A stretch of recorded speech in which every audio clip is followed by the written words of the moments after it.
Hi, I'm Pat Thatcher. And I'm Margaret Gifford, and we're from Sotheby's International Realty in Falmouth. Margaret, I wanted to get away and do some skiing this winter. And I wanted to get away to the Caribbean. But guess what? The real estate market in Falmouth is so hot right now. And the inventory's low, so it's great for sellers. And mortgage rates are still good, so that's great for buyers. So guess what?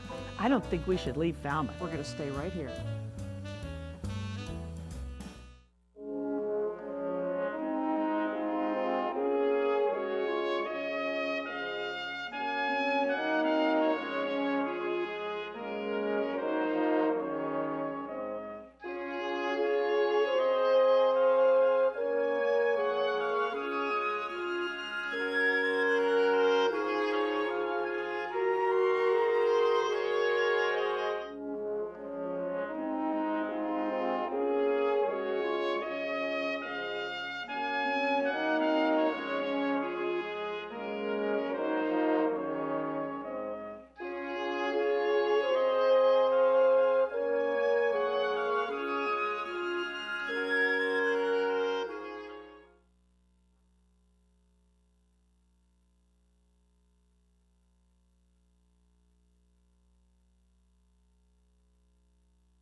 Good evening, ladies and gentlemen. Welcome to the Monday, January 27, 2014 meeting of the Falmouth Board of Selectmen.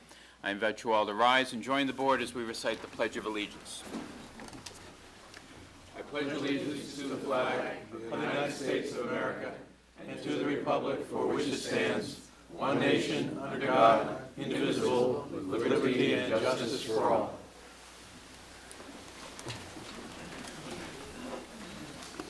Some procedural announcements before we begin. My name is Brent Putnam. I'm Chair of the Board of Selectmen. To my left is Selectman Mary Pat Flynn and Town Manager Julian Suso. To my right is Vice Chair Doug Jones, Selectman Kevin Murphy, and Selectman Rebecca Moffett.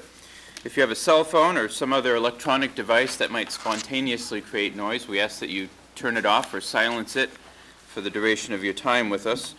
Please refrain from any private conversations here within the room or immediately outside in the hallway because they can interrupt the proceedings.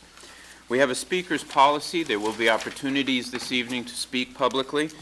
The copy of the policy is on the door and at the lectern. If you wish to speak this evening, please wait to be recognized by the chair. When you are recognized, please come to the lectern, identify yourself for the record. We may know who you are, but that doesn't mean our recording secretary or the folks at home do. And please direct all your questions or comments to the chair. If you choose to leave before the meeting is over, please remember the meeting's not over, and please do so quietly so we can continue our business. If you'd like to record the meeting, you may do so with audio or video. Audio, you simply need to notify the board. If you'd like to do it with video, you do have to receive permission from the board. So at this time, is there anyone who would like to record the meeting using audio or video? Okay.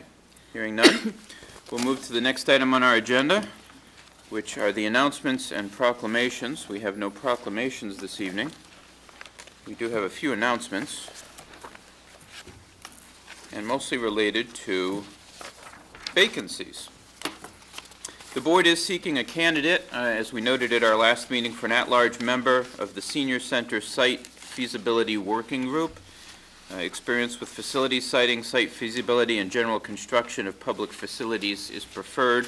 Applications must be received by this Friday, January 31st, 2014, and we will be scheduling an interview probably for our next meeting, February 10.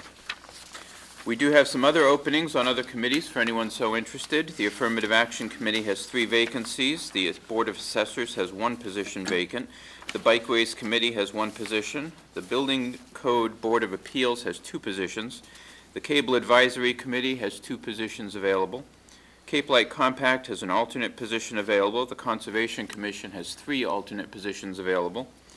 Council on Aging has 1 position. The Cultural Council has 6 positions. The Design Review Committee 2 alternate positions. The Commission on Disabilities has 2 positions. The Finance Committee has 1 position. Historic Districts Commission has 1 full-time and 1 alternate position. Historical Commission has 1 position. Human Services has 3 positions. The Retirement Board has 1 position.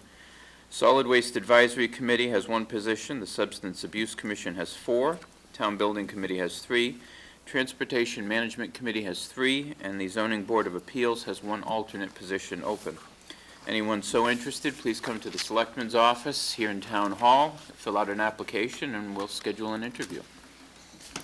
Are there any other announcements from the board or the Town Manager's office? Mr. Chairman, if I may. Back in December, the Water Quality Management Committee completed its work on the town's comprehensive wastewater management plan. They had a discrete deadline in which to complete it, and they did a tremendous job and an enormous job. And in fact, the plan itself was very unique to Falmouth and very unique to other wastewater management plans because of the number of innovations in the plan in terms of using innovative alternatives that I hope some of you have read about because I don't want to go through all of them now. But when the Board of Selectmen referred this plan to the state, it had to be approved by the state by January 9th. And that was a very difficult process, I might add, because in many respects, because the plan was so innovative, it didn't really meet all of the state regulations. So it's very difficult to get something approved when not everything in it is really ABC. So in terms of thanking the Water Quality Management Committee for a job well done, I also want to thank our town manager, who actually took that plan and moved it through the regulatory process, moved it through MEPA, and moved it through the DEP, and not without a lot of stress and not without a lot of concern that the regulatory agencies would approve it. He had a lot of assistance from the Cape Cod Commission, who is very supportive to the plan because it is an innovative plan, and it's the only one like it in the country that has adaptive management. So many thanks to Julian for shepherding that process through, and many thanks to the committee for coming up with a plan that is unique and specific and really valuable to us as a community. Thank you. Anyone else? Mr. Chairman, if I may, I thought it might be timely to update the board briefly on a very significant matter which was discussed at the last regular meeting relating to the FY15 budget. And just a couple of comments, Mr. Chairman, and updates to the board, if I may. The board may recall, of course, that my FY15 budget remarks at your most recent meeting just 2 weeks ago, that was when you reviewed the budget for action to refer to the Finance Committee on January 13th. As I noted at that time, it is early in the budget process, and the state revenue sharing with local governments had yet to be released, even in draft form for FY15. Further, health insurance estimated cost increases of 5% did have the potential to decline, as I noted. Predictably, late last week, the governor released his FY15 local aid revenue estimates for local governments.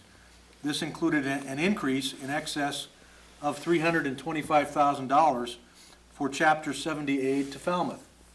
Further, we now anticipate a decline in the cost of health insurance for FY15 from the 5% figure to a figure closer to 2%, yet subject to final confirmation.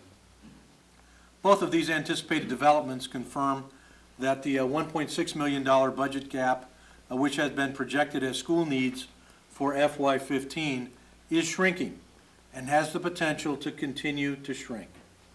As has been our past practice, we continue to work with our colleagues in the school department, including obviously Superintendent Gifford. We had an informal meeting earlier today, one of a number of meetings which we've had and will continue in working together in addressing budget challenges as they arise. As a reminder, there are yet several months prior to the April town meeting, and many opportunities lie ahead. I am confident that this budget gap will continue to decline, and I wanted to advise the board that in a matter of 2 weeks we've had that very significant change, representative of the fact that we're working this challenge. The gap is shrinking, and I see continued good news coming forward. So thank you for that opportunity. Thank you. Anyone else? All right. We'll move on to the next item on our agenda, which is public comment. This is an opportunity for members of the general public to speak to the board and to the cameras as well. This is a 10-minute period. Each individual has up to 2 minutes, and we do have the vice chair will be timing you. At the end of the 10-minute period, we will be moving on to the other agenda items. If you did not have an opportunity to speak this evening, you will be given preference at the next meeting. So at this time, anyone who wishes to provide some public comment. Mr. Cool in the back, and then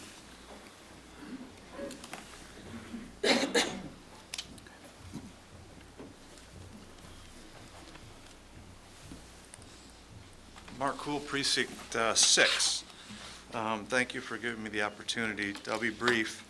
As you probably are aware, the selectmen, I sent you a letter last week. The State Department of Public Utilities has issued a notice of investigation for the purpose of soliciting input for the development of guidance regarding wind turbine siting. It's no secret that Falmouth has a vast amount of experience directly relevant to the DPU's areas of inquiry. And noticing the agenda tonight, I see Cape Light Compact is on board for giving an update. Just like the Compact's mission to be effective consumer advocates regarding energy efficient programs, I think this is the opportunity Falmouth selectmen should take to be effective citizen advocates in the development of safe and effective wind siting guidance. I expect the compact will agree and hope they will advise the DPU that more caution is necessary. And on that note, I would strongly urge selectmen to participate in this important matter, as well as I would urge the selectmen to make something available for citizens that want to participate as well on the town website. Thank you. Thank you. Mr. McNamara.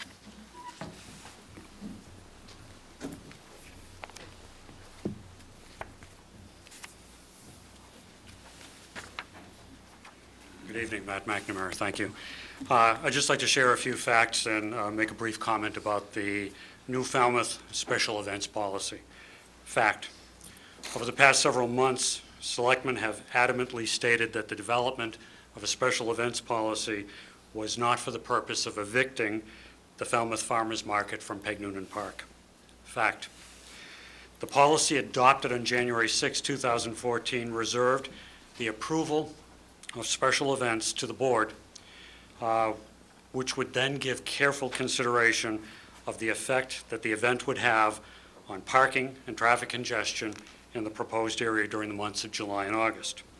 Fact: 4 days later, on January 10th, the town manager's office informed the farmers market that in response to the special conditions set forth in the board's policy, the market needed a detailed plan for an alternative location for July and August. Apparently, no careful consideration was necessary. Fact: your agenda this evening proposes to approve, without your careful consideration or public input, multiple events on Main Street and Peg Noonan Park during July and August, including one that completely closes down Main Street. The Falmouth Village Association, which has been an outspoken critic of the Falmouth Farmers Market, sponsors all of these events. Comment: no one should accuse this board of not being transparent. Thank you. The lady here in the gray, and then Ms. Gatsby.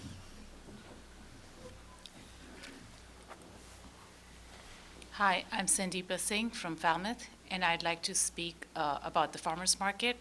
I believe that it provides a vital link to the people of this town for food production to showcase food production at its very best. It's a blessing for this town, and we should not turn away this blessing. Thank you. Ms. Gatsby.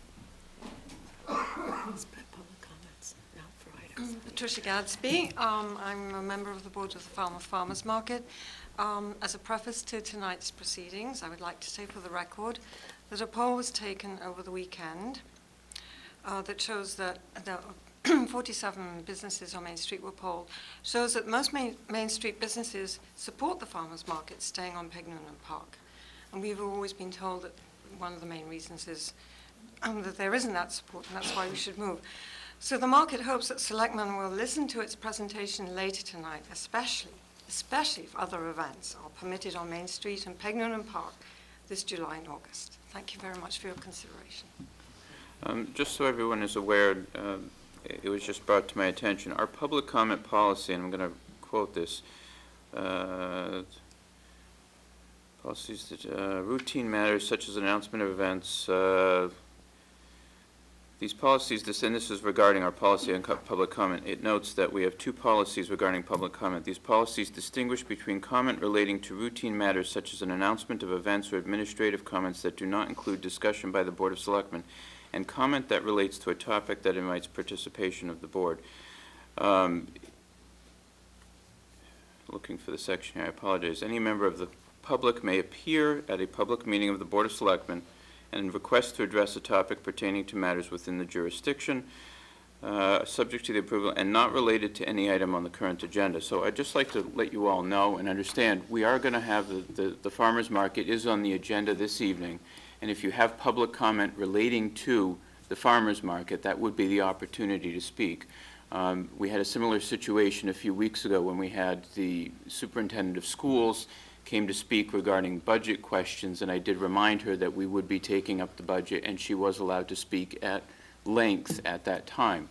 For those of you who are here for the farmers market, we wouldn't limit you to 2 minutes. Right now, we have a 10-minute window, and everyone's limited to 2 minutes. So if you'd like to speak on the farmer's market, it really is more appropriate for you to speak when that agenda item does come up. So if you'd like to speak on something that's not on the agenda, anyone?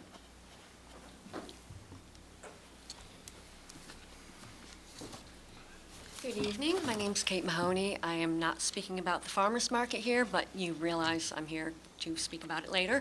But given your comments just now, I think it's appropriate to say it would be helpful, and maybe I would propose to you that in future, if there's a group who has to come before you repeatedly, that the agenda be accommodated so that that group gets a change in the lineup, so they're not always put at the end of the agenda, and as has happened to us quite a few times. It would be fair to each group that has to keep coming back that the queue changes, because it seems it's hard for people to come and support whatever particular group that is if they're constantly put at the end of the agenda. So for your consideration for further. Okay. Anyone else? All right. Going once? Going twice? Okay, that'll end our public comment period. I will, the board does have on its agenda a note that we will take by vote items out of order. Now, we do try to ensure that hearings are held first because they must be advertised at a specific time and date. But I'll put the vote to the board. Do we want to take the item for the farmer's market out of order? Let's see, we have the application for the common victual license is a hearing, so we wouldn't put it before that, but we could do it immediately Unfortunately, the posting thereafter. for that is actually for not today's date. Oh, really? The official posting on that we was have- for January 13th, according to the official posting that we have listed. And I wasn't concerned, I was wondering if that actually can even happen tonight, if that posting, No, it would not be legal if it's because not we properly posted. we didn't continue it from that date. Do we have the copy of the advertisement in the paper here? We do, I just did not pull it out, let's see, so when's that, after all these? Common victual licenses are advertised. Liquor licenses are. It does But need this to is be a new advertised. malt and cordial? Oh, the malt. Yeah, the wine and malt. And The it is- notice that I have here, oh, I see there's a memorandum that mentions January 13th, but that's an internal memo, so that, I don't actually have a copy in the packet here of what the advertisement was. So you're saying just because of that? The internal memo, yeah. Okay, that's what I was basing it on. So the liquor license hearing, okay, what I have here in the packet says the 27th. Okay, then yours is more official than mine, because that was a later publication date. Great. Yeah, Okay, yeah, great. publication date. So, Okay. But I'll look to the board. Do we want to take the farmer's market out of order, and we can do it immediately after the application for the common victual license? I so move. Second. We have a motion and a second. Any discussion on the motion? All those in favor? Aye. Any opposition? All right, so as soon as we're done with the hearing, we'll take the farmer's market. All right, next item on the agenda, we have minutes of the meetings, January 13, 2014, public session. Move approval of the January 13th public session meeting? I have a correction or an Okay. addition. Too many pieces of paper here. I would like to add under page 4.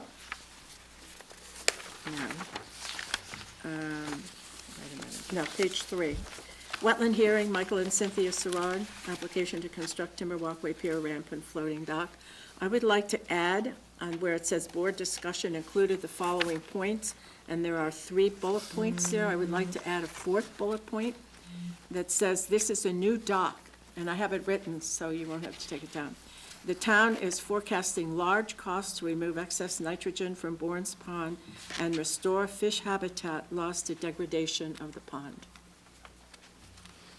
That was part of the discussion, and I would move that that be added to the minutes. Second? Motion and a second to add that to the minutes. Any discussion? All those in favor? Aye. I'm going to abstain. I was not present. Any opposition to it? Okay, motion carries. I would now move approval of those minutes with that change, or do we need to not do it that way? Yeah. So we have a motion to approve as corrected. Any further discussion? Second, please. I second it. Okay, a motion and a second. Any further discussion on the motion? All those in favor? Aye. Any opposition? Unanimous. All right. Let's see, January 13 executive session. Make a motion to approve. And not release? Did not release, that's correct. Okay, we have a motion to approve the minutes as presented and not release at this time. Any discussion on the motion? All those in favor? Aye. Any opposition? Unanimous. All right, and then we have minutes for the December 2nd executive session, 2013.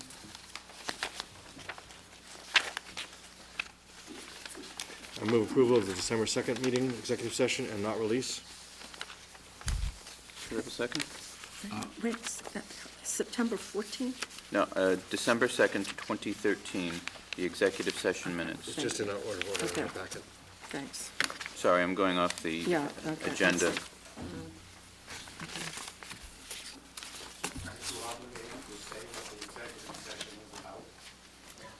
We are, when the executive session occurs, Mr. Finneran. Second. Okay, we have a motion and a second as presented. Any discussion? All those in favor? Aye. Any opposition? And then finally, minutes of the September 14, 2013 public session. I move approval of the minutes from our strategic planning retreat Second. of September 14th. Okay, motion and a second. Any discussion on the motion? All those in favor? Aye. Any opposition? It's unanimous. All right. Summary of actions. Mr. Chairman, before we begin with the summary of actions, I'd like to do a blanket disclosure. I'm the holder of an all-alcoholic seasonal liquor license. Thank you, Mr. Murphy. And if we're going to do a summary of actions, when we get to the special events, I have a number that I'm going to be holding. Okay. Well, let's, But the other ones, we might be able to do. all right, well, I'll read through these, and if you want to hold it, just let me know, and we'll go from there. Item number 1, one-day wine and malt liquor license, Beat NB Cancer Foundation, Barnstable County Fairgrounds, Sunday, August 17, 2014. One-day wine and malt liquor license, Striper Fest Marina Park, Saturday, September 27, 2014. One-day wine and malt liquor license, Woods Hole Public Library fundraiser concert, January 31, 2014. Signed CDBG closeout agreement for Town of Falmouth CDF Grant 0018. Accept donations to Beach Department donation account, Seacrest $2,094, and Wild Harbor Estates homeowners $1,500. With many thanks. With many thanks. I move approval of items 1 through 5. Okay. Second. Motion to approve items 1 through 5 and a second. Any discussion on the motion? All those in favor? Aye. Any opposition? It's unanimous. All right, so the special events applications, letter A, Falmouth Road Race, Sunday, August 17, 2014. Hold. Hold that. Item B, Striper Fest, Marina Park, Saturday and Sunday, September 27 and 28, 2014. Hold. Okay. Falmouth Village Association, Easter Egg Hunt, Peg Noonan Park, Saturday, April 19, 2014.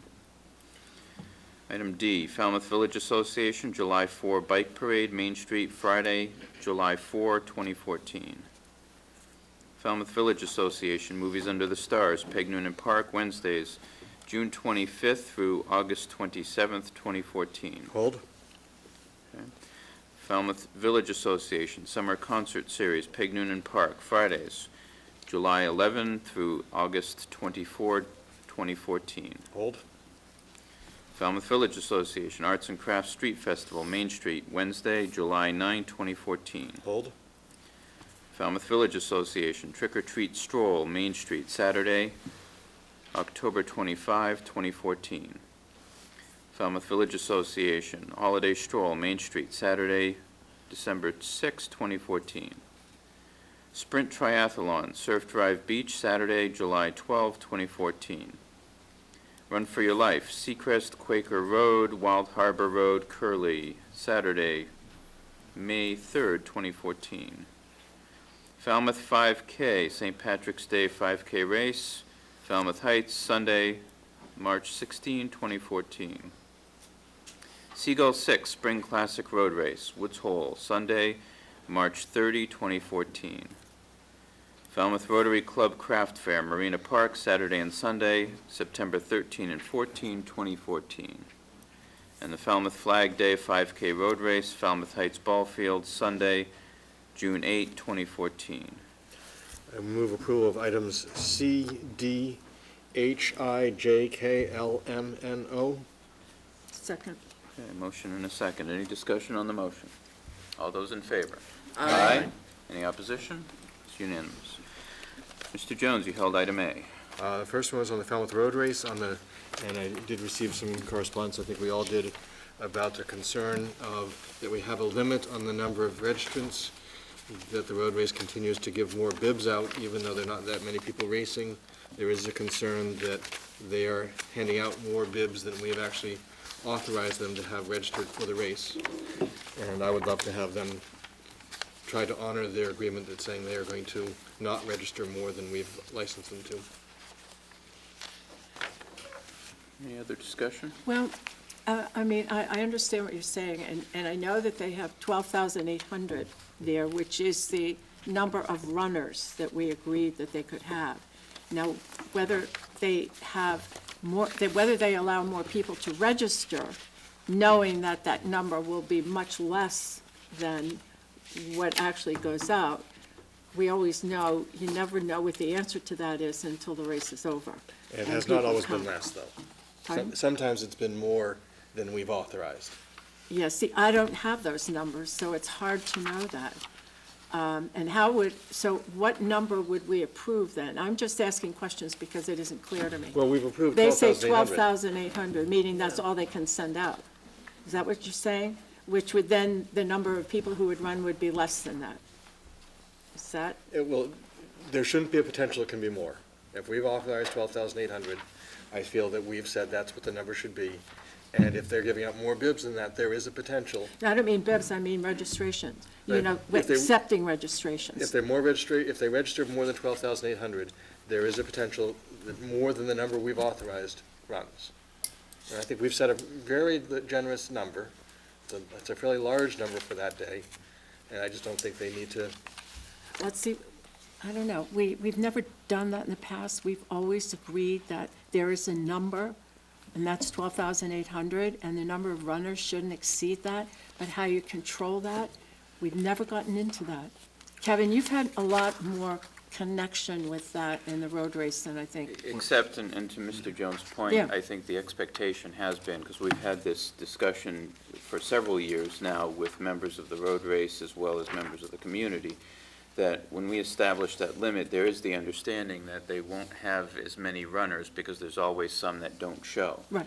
And to Mr. Jones' point, I think the expectation by this board, and certainly I agree with him, is that, yes, we're approving 12,800 based on the fact that we know, just as they know, that not everybody's going to show up. But if they're handing out more numbers in an attempt to get to that 12,800, there probably needs to be a further discussion with the board about the absolute number that they're actually entertaining here.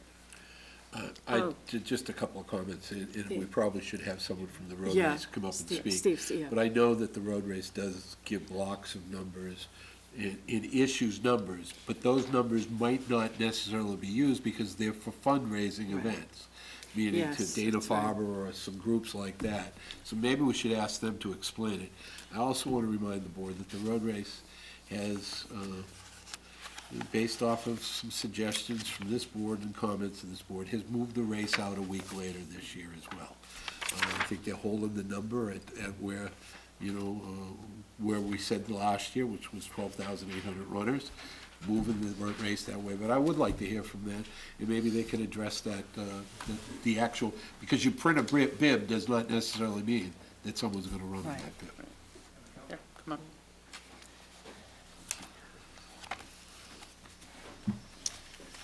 Mr. Chairman, Scott Gelfi, President of the Board of Directors, Falmouth Road Race. 12,800 has been our number. This will be the fourth year in a row we've asked for 12,800. I don't know where you're getting these numbers. We do not register. Last year, we were, I think, a couple hundred short of registering 12,800. That includes everyone. We probably, I think, was 12,600 last year registered. So if everyone showed up, there would only be 12,600 runners at the start. I don't know where these numbers come from. So, I mean, some of the bibs are over. I mean, some bibs might be 13,000, 14,000 because of, however it works. But we have never registered over 12,800. I think in 2012 we were close. Last year we were a couple hundred under, which the board maybe wasn't too happy about. But anyways. Then I have no problem with that. So, Yeah. and we've asked for 12,800 this year again, at the recommendation of the board and many people in town. I think we've gotten the message that, the race is big enough. So we're here to ask August 17th, the 42nd running. I do have one question, though. Yes.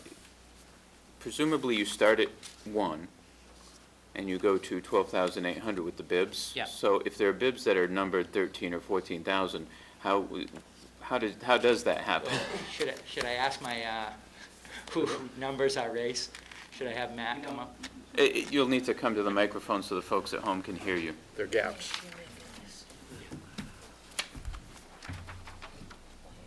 Mr. Chairman, Matt Auger, Race Operations Manager. We don't actually assign, we've just recently switched over to doing a 1 to whatever the number is, because we used to have F numbers, which would go to women. So when we do that, we like to keep blocks of our numbers for specific reasons. Like, for instance, the first group is assigned numbers 1 through 500, but we don't use generally 350 to 500, or we might use them interspersed. Okay. So it's not as easy as just doing that. Also, since we put names on the numbers, when we have to switch somebody because they were inappropriately assigned or for whatever reason, we have to come up with a new number. So you'll see two different types of numbers, one that has a name on it and one that doesn't have a name on it. And one for the name is a charity that might have been added later, or somebody whose number was assigned incorrectly. Okay. Thank you. I would move approval of the Falmouth Road Race Sunday, August 17th, 2014. Second. We have a motion and a second to approve the Falmouth Road Race. Any further discussion on the motion? I just wanted to make note that the Falmouth Road Race has changed the date this year, has moved the race out further a week in an effort to try to slow down in congestion in our community. And not that I'm a runner by any means, but it is an event that has had a long history in this community. The second comment I would like to make, I did not run this year, but drove right afterwards, and I've never seen it so picked up and cleaned up any year as it was this year. Our Yeah. hats off to you then. Thank you. And I want to thank you for considering that, because they do such a great job, and they know what the town expects, and I think we want to give them the leeway that they need in order to be able to manage it as well as they do. So, thanks. That's good. All right, all those in favor? Aye. Any opposition? Unanimous. Okay, my next question was on the stripe request. Saturday and Sunday, I had no problem with the approval of it, except that they were requesting Thursday as their setup, and later on I know that the farmers market may be coming back with a request for Thursdays to have their farmers market there, and then we would be necessarily approving something that might be creating conflict later. I wasn't sure how we wanted to deal with that potential conflict.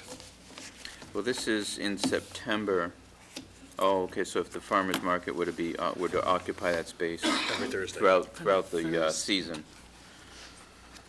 Point taken. Do we want to hold this one until after we've made a decision? Or on I the could see farmer's certainly market? approving it with, they won't get set up for it until Thursday evening, contingent upon But- what we do with the farmer's But I market. didn't think the farmer's market would be there in September. A lot's going They're- to depend on what this I know. board One of their- votes. Well, maybe we should hold this and take it up later then.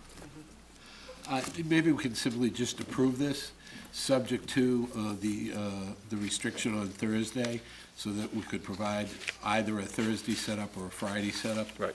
And that would be administratively done, so in other words, if I think there they've is always a- done the Friday setup before. This is the first time I think they've been pushing also Thursday setup, so I was just concerned about that conflict. I would agree that I would move that we approve the Striper Fest for the 27th and 28th, with the details of their setup to be worked out once we find out about the Thursday conflict. Okay, motion and a second. Any discussion on the motion? All those in favor? Aye. Any opposition? All right. And item E you held. I guess E and F in some ways are a little bit similar, that I am concerned, as Mr. McNamara said, about the use of Union Park during the summer months, which is contrary to what our policy was, and I guess I just want to make sure that we did actually discuss that it does not meet the minimum requirements, and what is the consideration we have as to whether that still makes it something we want to approve or not. You know, I kind of agree that there have been a lot of exceptions here, but I think in this case, these are evening events, and they're usually, they're not for specific groups of people.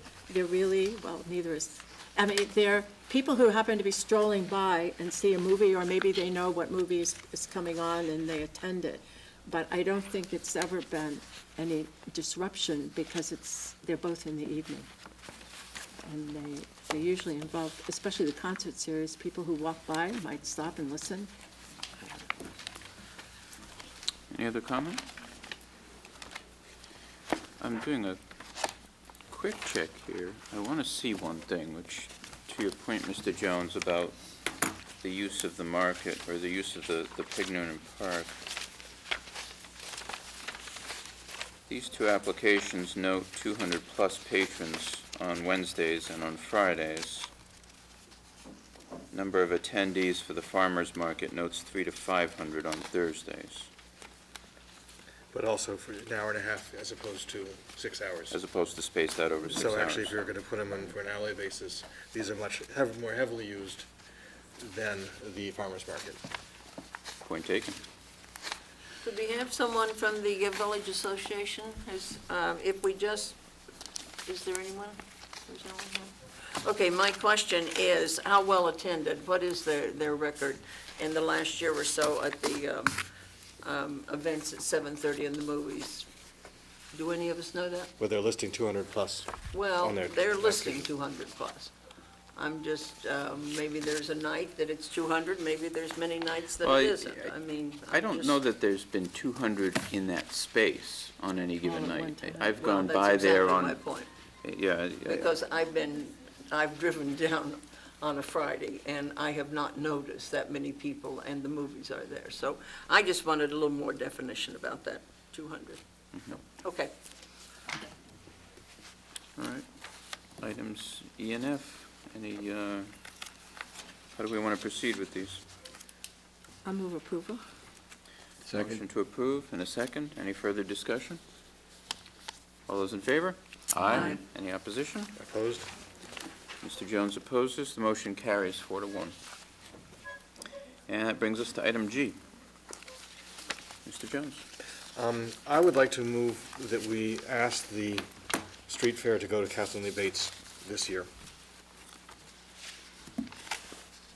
I think, in discussion with Ray Jack, he does not see this to be a major problem from the DPW point of view, and I would think that'd be a much better space for it for a lot of reasons than having it on Main Street.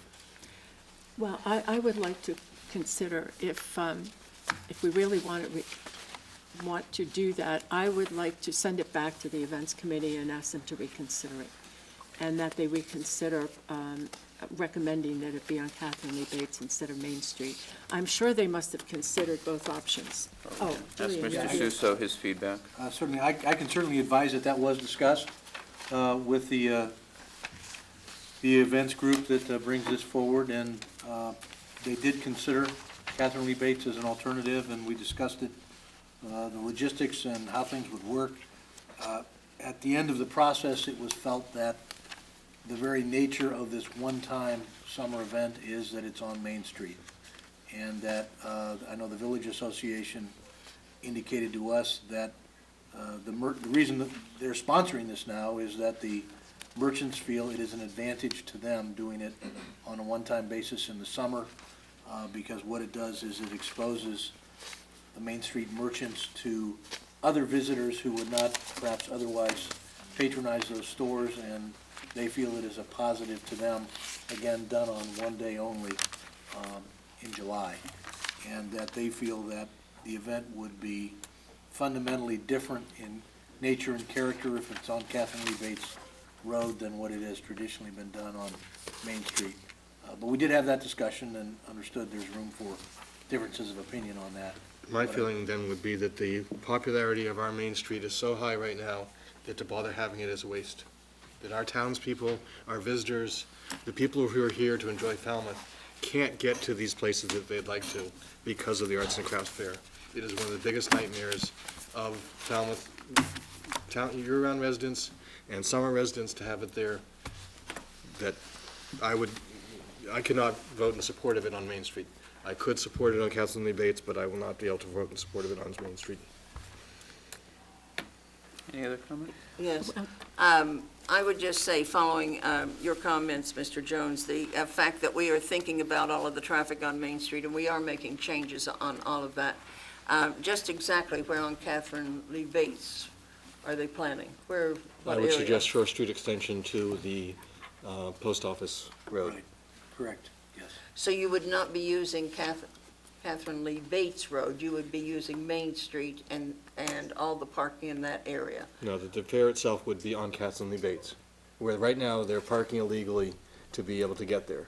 And right now, on Street Fair Day, Catherine Lee Bates is so congested with illegal parking Yes, that we don't do anything about because it's just a nightmare. right. The library is already closed on that day because our patrons can't get there.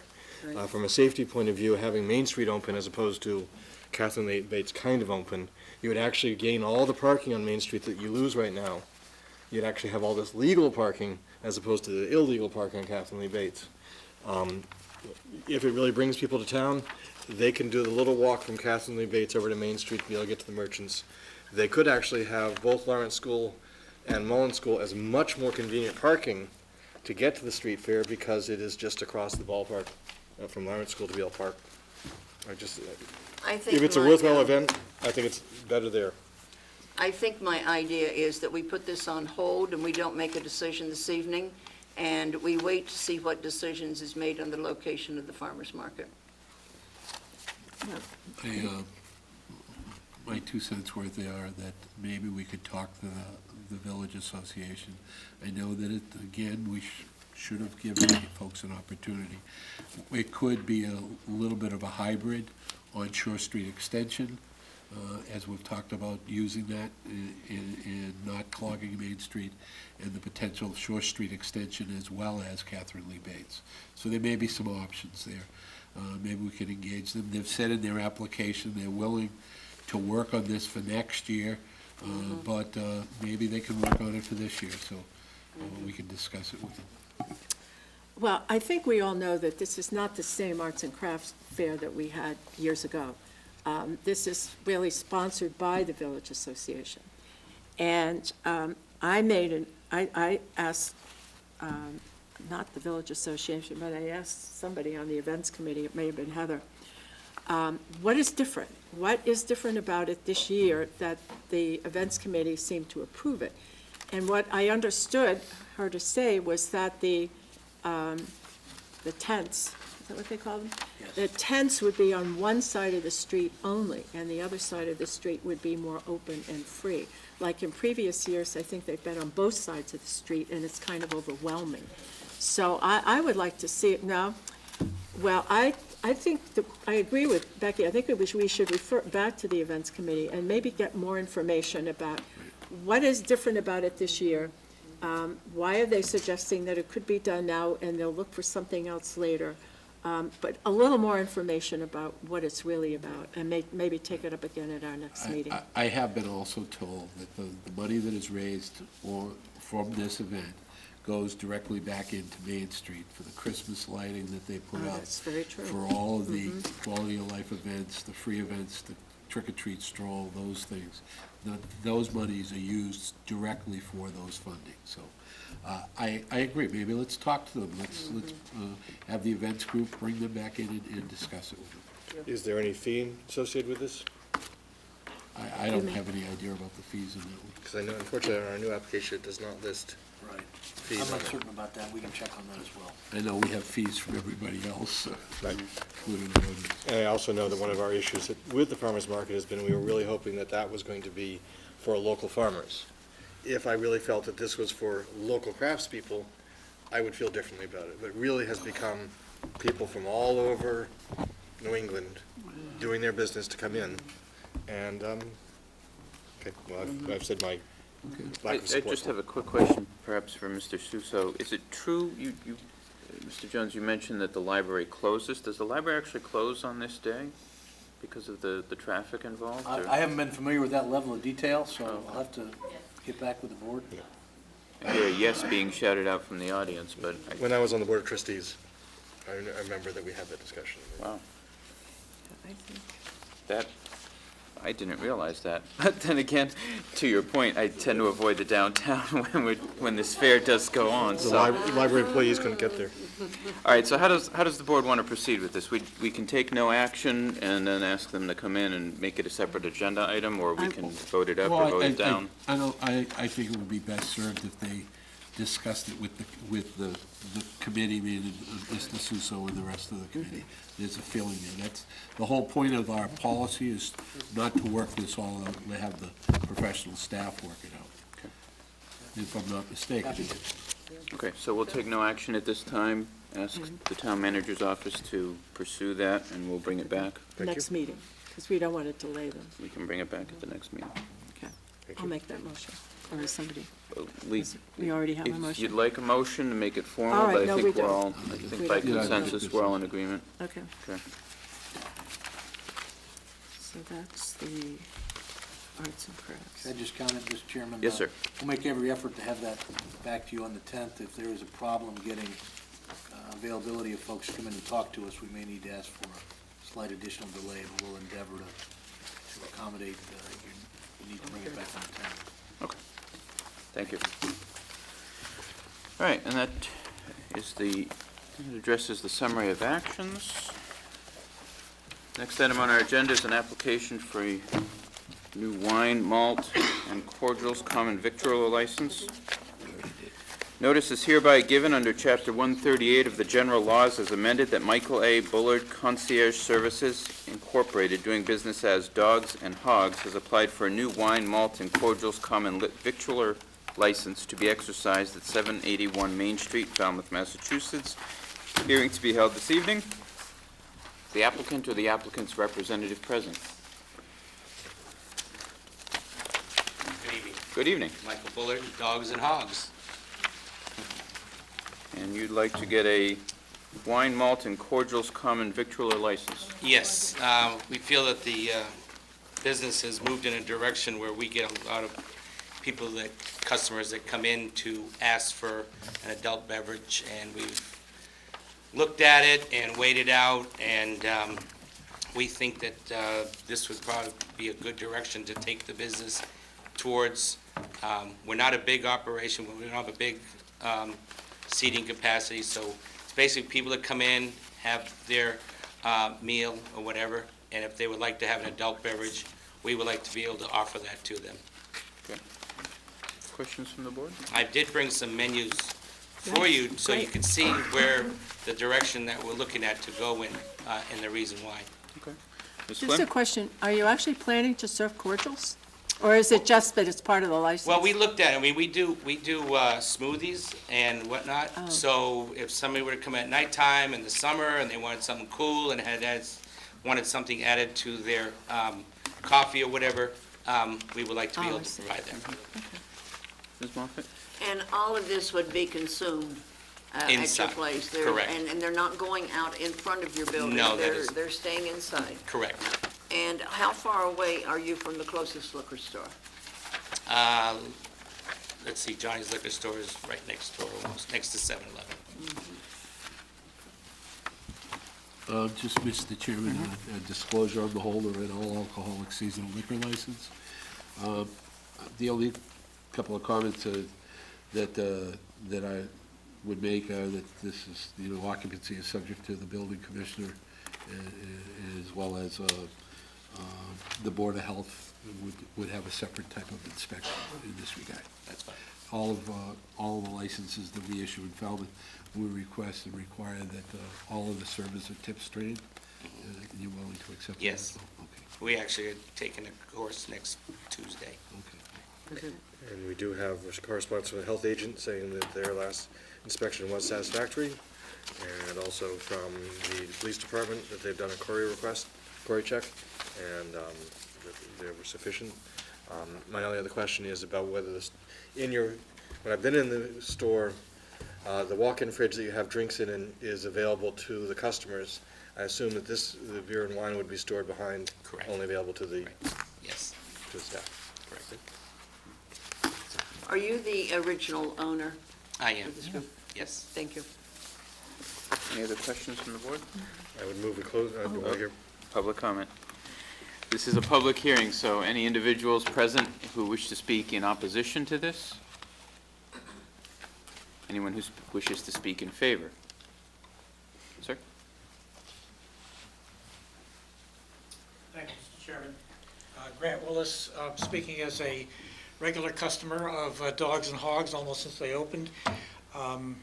It's been a pleasure to watch this fledgling Falmouth business kind of find its feet. And if you've been in there, you know that it's not the type of place where one lingers and has drink after drink after drink. There are 3 tall, circular cocktail-type tables. And I think that this request should be granted by the board because I don't think it'll be abused, and I think it will enhance the dining experience of those who attend this business. Thank you. Thank you. Anyone else? Anyone with general questions? Okay. I would just comment, the chili dog I had there really would have gone very nicely with a malt liquor. A little spicy, just so I know. You gonna put out the fire? It would help. I would move to close the hearing. Second. Okay, motion to close the hearing in a second. All those in favor? Aye. Any opposition? Hearing is closed. How do we want to proceed? I would move approval of the wine, malt, and cordials common victual license for Dogs and Hogs. Hours of operation. Second. And the hours of operation would be? We're can looking request- to like 9 o'clock, 10 o'clock in the summer type of thing. Nothing late. So 8 to 10? So 8 to 10, and then on Sundays from 12 to 10? Or- Yes. Because if you want to go earlier than 12, I believe you have to.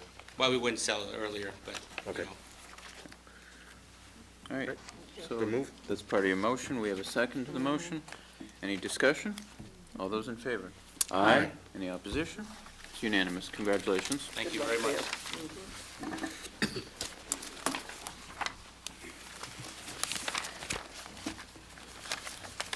And as per the board's vote, we'll be taking the farmer's market next.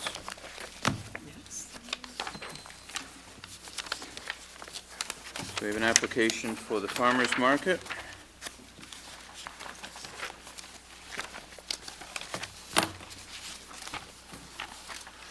Do you folks want to say a few words?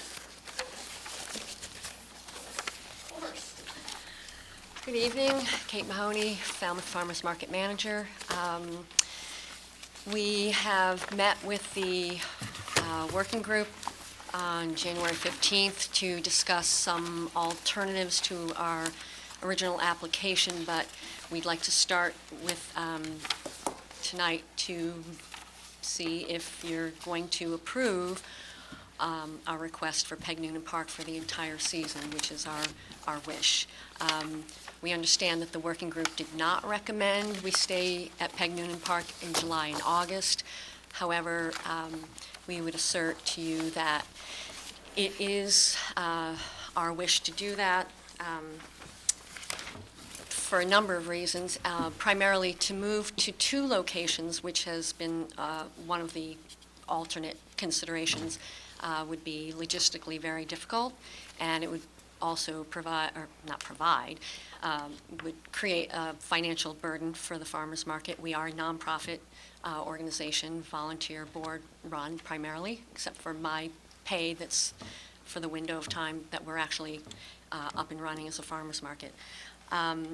We did actually, this weekend, as Patricia Gadsby mentioned earlier, did a survey of 47 merchants along Main Street, particularly in the area directly adjacent to Peg Noonan Park, and of those 47 interviewed, 67% were in favor of us staying at Peg Noonan Park for the entire season, starting May, which is Memorial Day weekend, through October, the second week of October.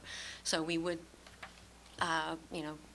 hope that we've made these arguments over the last couple months in our original presentation back in November, that we are a benefit to the town, we're part of the fabric of the town, and that it is the small negative of traffic and congestion we have made great efforts to abate by making sure our vendors and participants, customers, do know that there's alternate parking. We have spent money to have alternate parking signs made, and that would be our preference to request that the board vote on that particular application request tonight first before we move forward with any other discussion.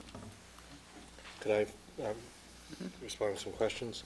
I'd like to know what the logistics, to say the logistics are too hard, I guess I'd like to know what are these really hard logistics that involve setting up in a new spot one week after completely clearing out of a different spot? A couple things. One, we would be incurring, are required to have a whole separate insurance policy. Great, that's a financial one, I understand that. Okay. That's a different question. Okay, That's logistics. my second one. Logistics, which does have a financial component, is to try to advertise, to let people know our hours and our location.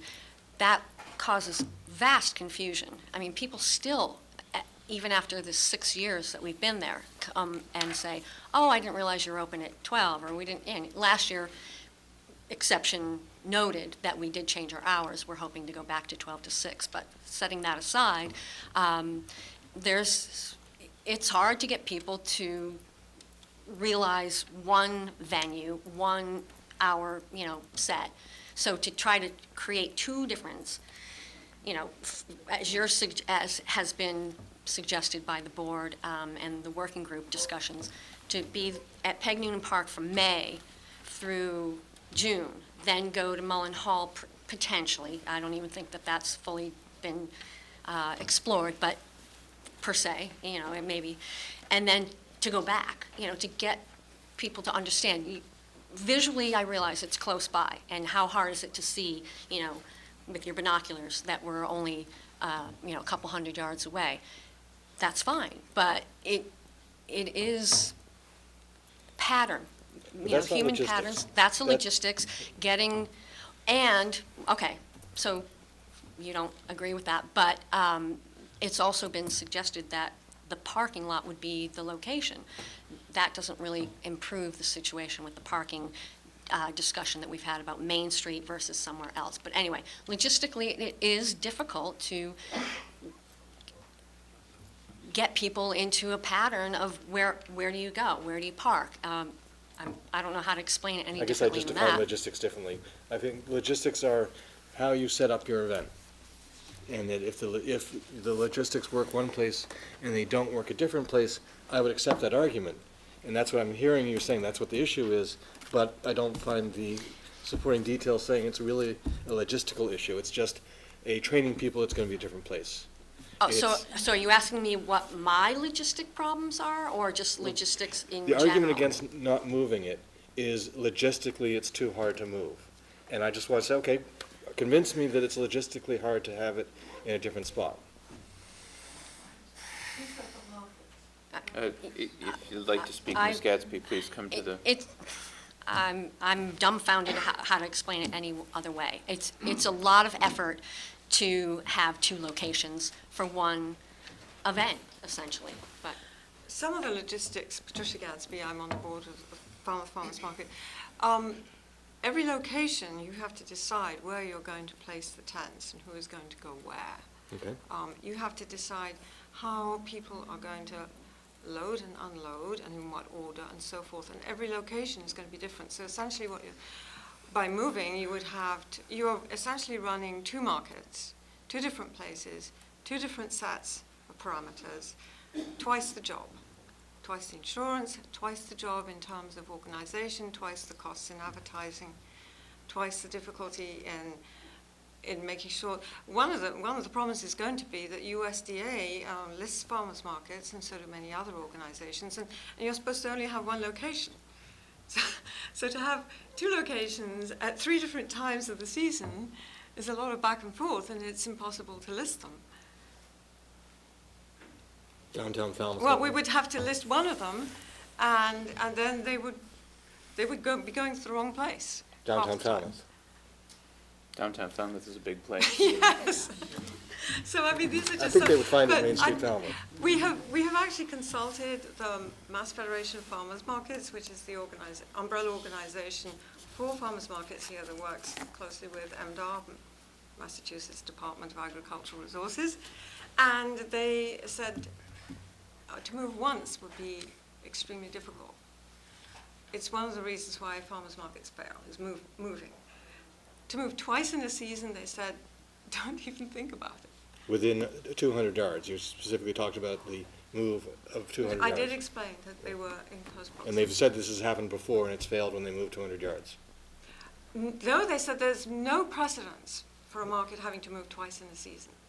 Or that distance. It would be a completely new experiment that has never been done. So there is no evidence that they would fail because of it. But to move once in a season, yes, there is precedence apparently failing. And I know that in Hyannis, when they moved just around the corner, apparently it took 3 years for people to figure it out. And the third question is, the Mullen Hall has been investigated or not? We have spoken with them. We've just the other day finally got a response from the principal of the school, so apparently there's a extended process with that. So you fill out the application to use their space. Then once the principal signs off on that, which apparently she has indicated she would, then it goes back to their board, and then they have to have a lengthy discussion about that. But we do understand from their preliminary answer would be, the parking lot would be the only space we could use, if they agree at all. And that's which all satellite parking. Which defeats the parking. So we're taking away parking. Right. Well, So I that could be. think between the parking lot and the circle is where I was envisioning it, that it could go. That between the parking lot and the circle, and between the parking lot and Castellini Bates, is all underneath trees, it's all on a green space, it actually has electricity right there, and it is almost exact same square footage as Peg Noonan Park. Well, we were told the parking lot. We were not told that it would be the circle, although, our inclination would have been the same if we were going to pursue this, that we would want to be on the grass, hopefully, or, parking lot is the least desirable of the Right, space. I would agree with that. Could I, sorry, may I make one other point? We have been talking, or you have been talking about the special events being held, the concerts and the movies on Peg Noonan Park. And these are held in the evenings. And I seem to remember that the argument last year for us changing our hours was that it was during prime dinner hours, and therefore we should move our hours back in order not to interfere with those dinner hours. But it seems to me that the concerts and the movies are during prime dinner hours. And the people who come to concerts and movies are not people like people coming to the farmer's market who, if they're just coming to the farmer's market, in or out of their parking spaces very quickly, 15 minutes maybe. So I was wondering what the logic is of, it's okay for someone to come to a movie for several hours, but it's not, but in our case, we had to move our hours back because we were occupying the park during dinner hours. So I'm just wondering about the logic of that. Ms. Moffett? I think I'm going to pick up where I was at our last meeting, that I was just speaking at the incorrect time. I want you to think about Gus Canty.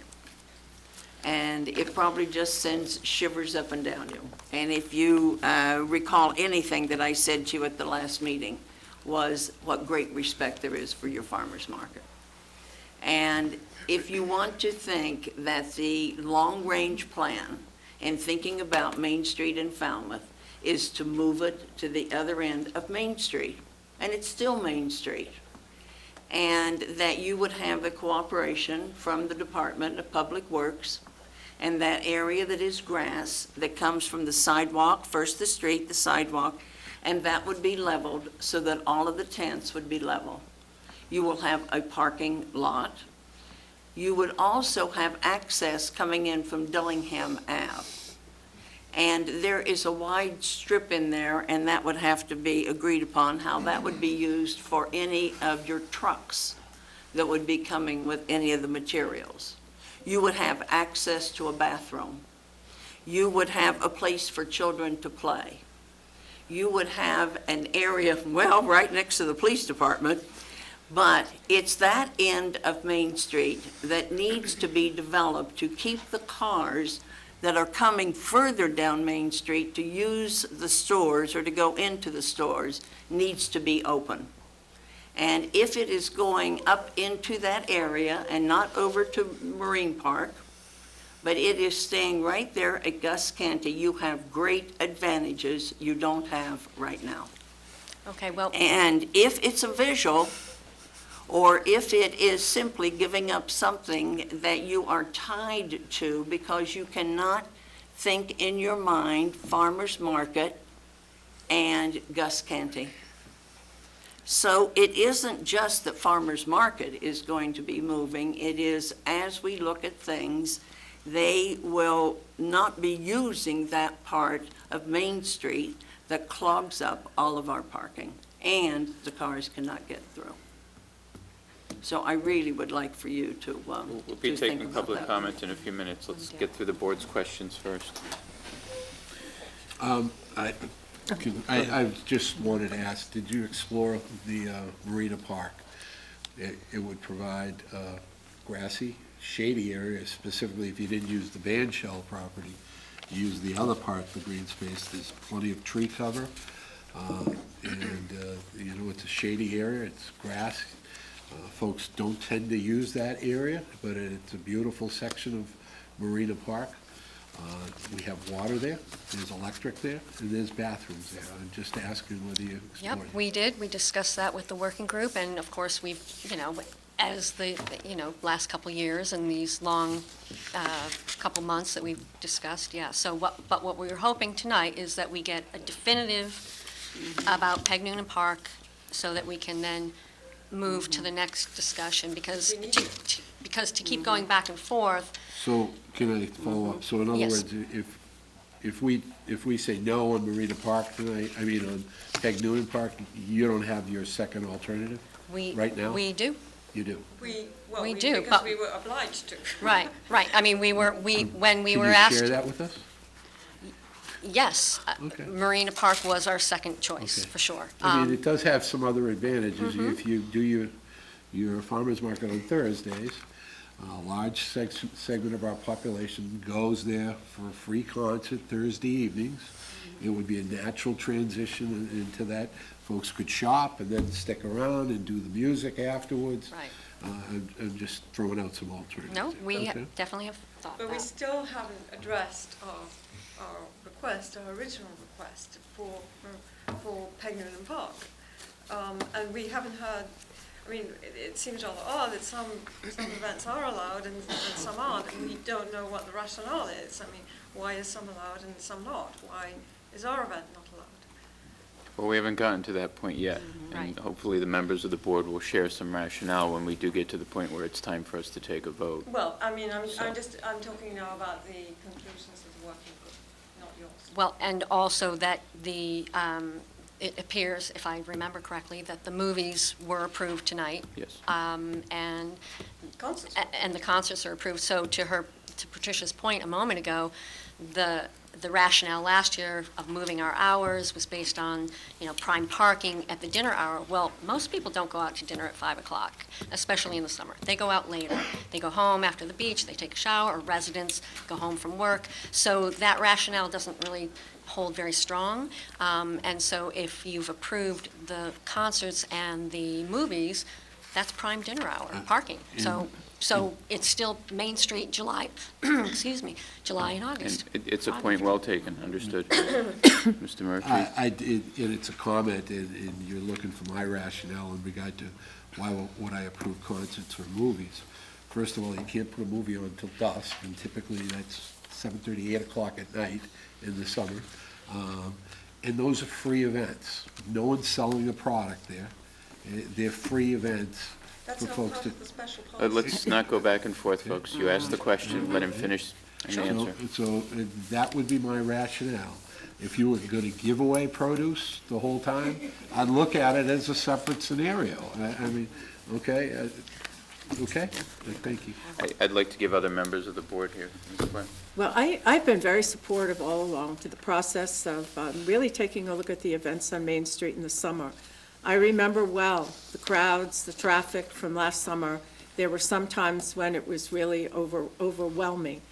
The big question for me is, why was it so overwhelming? We've heard things like, well, the New Jersey beaches were all closed because of Sandy last summer, so a lot of New York and New Jersey people came to the Cape, and we know that for a fact. Did they all come to Main Street, Falmouth, to go to the farmer's market? We don't know the answer to that. But I've been supportive to the board in looking through this and looking at this all along. But I also have strong reasons to support the board's considering closing Shore Street Extension on a permanent basis.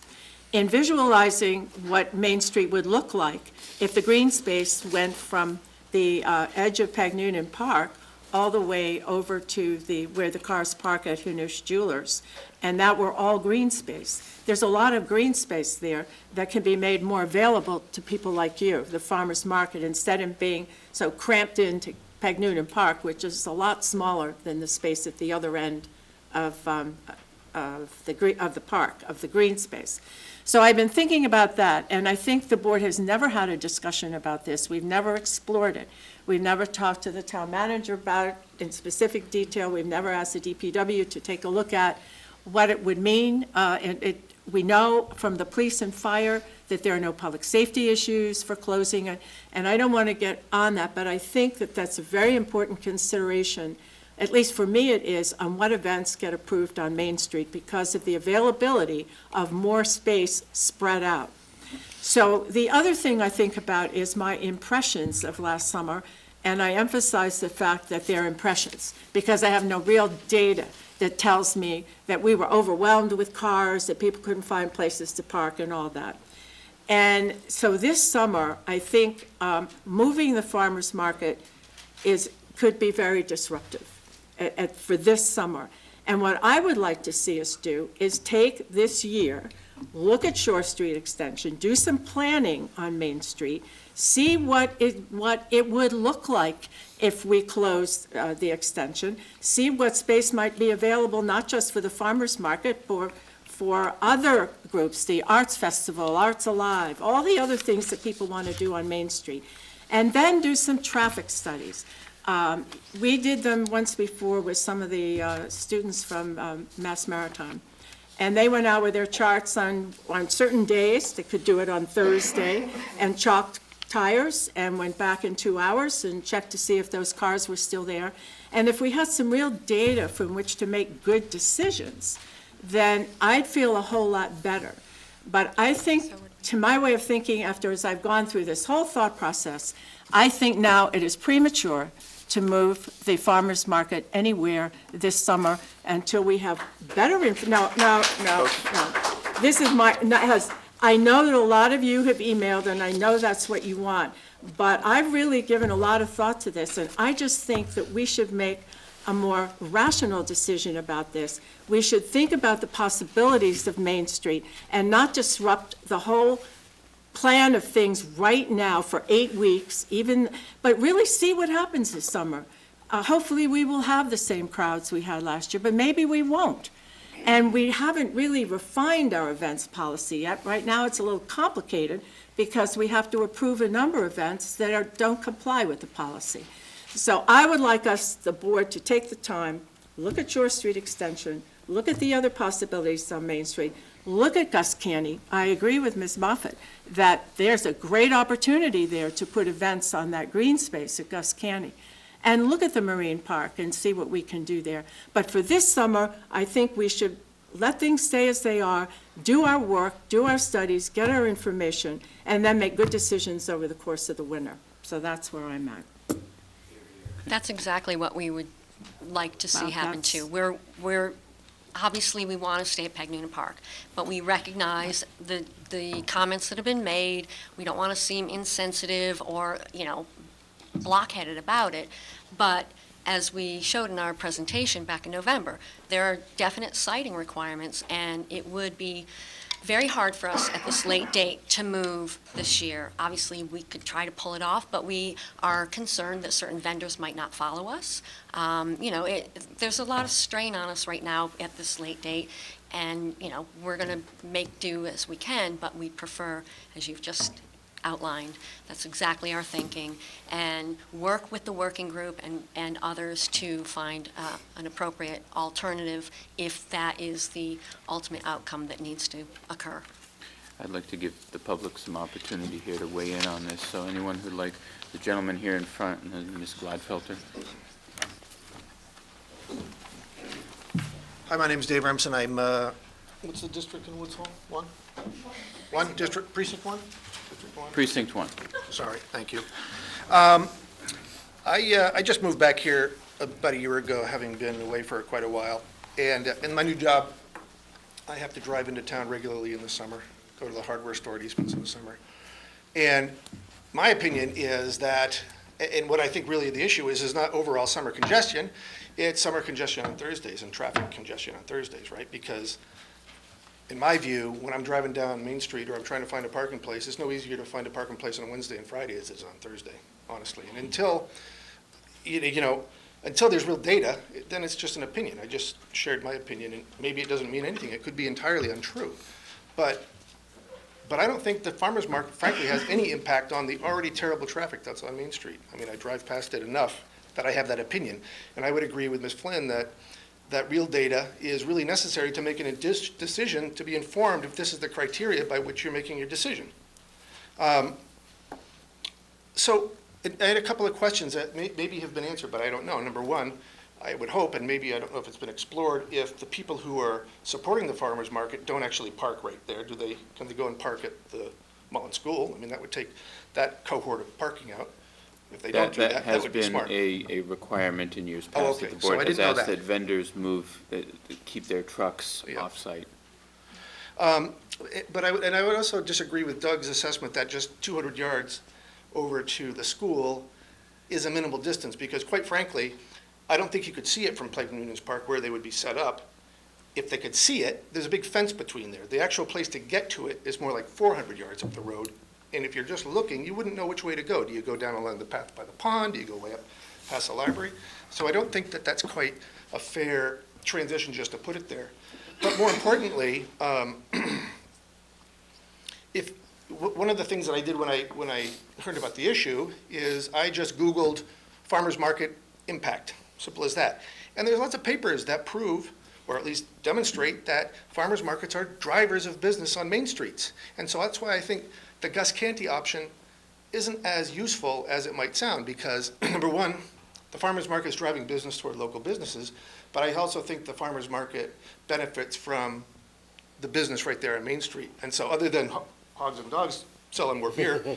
I think there's the concentration of businesses on Main Street at that location could benefit more. So I just wanted to say that I wholeheartedly support the idea of getting data to support whatever the criteria are for your decisions. Otherwise, it's just an opinion like what I initially shared.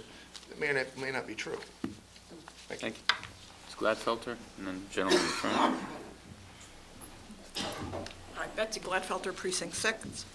I just want to support what, I had all the points that Pat brought up. That's why I wanted to comment tonight. I think that the farmer's market should stay where it is at Peg Noonan Park for this year, from 12 to 6. I've been sort of following this. I don't come here that often, but I've been following this argument for the last 2 years since the hours were reduced. And statements are made at the board. For instance, we have to close it at 5 o'clock because there's no parking for people to go to the restaurants at night. And then I'm here working in town hall, and I leave Thursday at 5 after 5, and I stop counting at 50 parking spaces out in this parking lot. And then there are comments, the problem with, you seem to like Gus Canty. Has anybody talked to Helen Kennedy? Has anybody ever tried to get out of? Yes. Have you tried to get out of Gus Canty parking lot? Yeah, she's been. Well, Gus Canty parking lot is really difficult to get out of. And and Mullen Hall parking lot is where I park. I come in on Thursdays to town.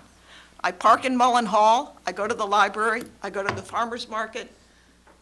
Scott's not here, but I might go get some candy. I might meet somebody for lunch. So there are 2 points I want to make. One is, in the 17 years that I've been here, the farmer's market is one of the sort of most charming new events for the town, and especially for people who live in the town of Falmouth. And the second comment is, I think it's a really good idea to let the farmer's market stay where it is. All the issues people think of, maybe it should go here, maybe it should go there. Let's get some real data from this summer. I definitely agree that it was more busy last summer because of Hurricane Sandy. And the third suggestion I have, and Pat and I have talked about this, and I know you've talked to a lot of people, but let's maybe redesign downtown. Maybe get another green space so that there can be more events like this. There's also the parking at Depot Avenue. I mean, there's parking here if people are willing to walk a little bit. And a lot of people that go to the farmer's market come by bicycle. Thank you. Gentleman in front, and just so everyone, for the board and for the audience, let's focus on the request from the applicant. They're looking at Peg Noonan Park, or if that request is denied by the board, they're looking at Marina Park. So if you could focus your comments on that.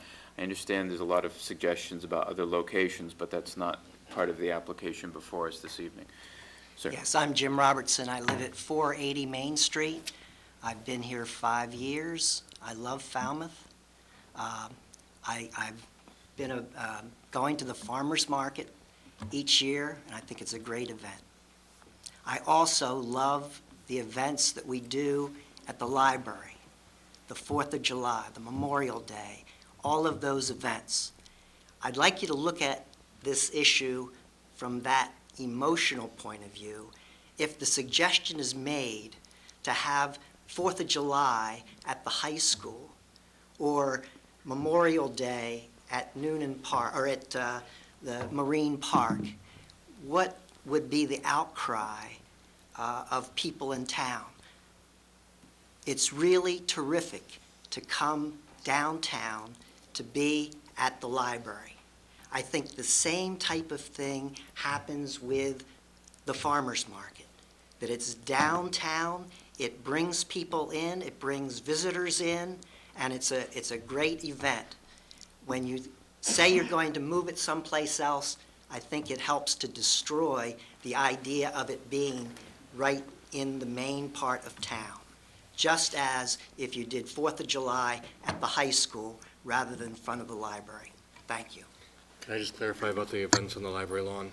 Those are not under our jurisdiction, so there's no chance that that this events policy could affect that, and they're not going to be moving, and that... I was just trying to say to you that it becomes very emotional I understand. about moving events someplace else. And if you're faced with that, if indeed it was under your purview, there would be an outcry, I think. Absolutely. Sir.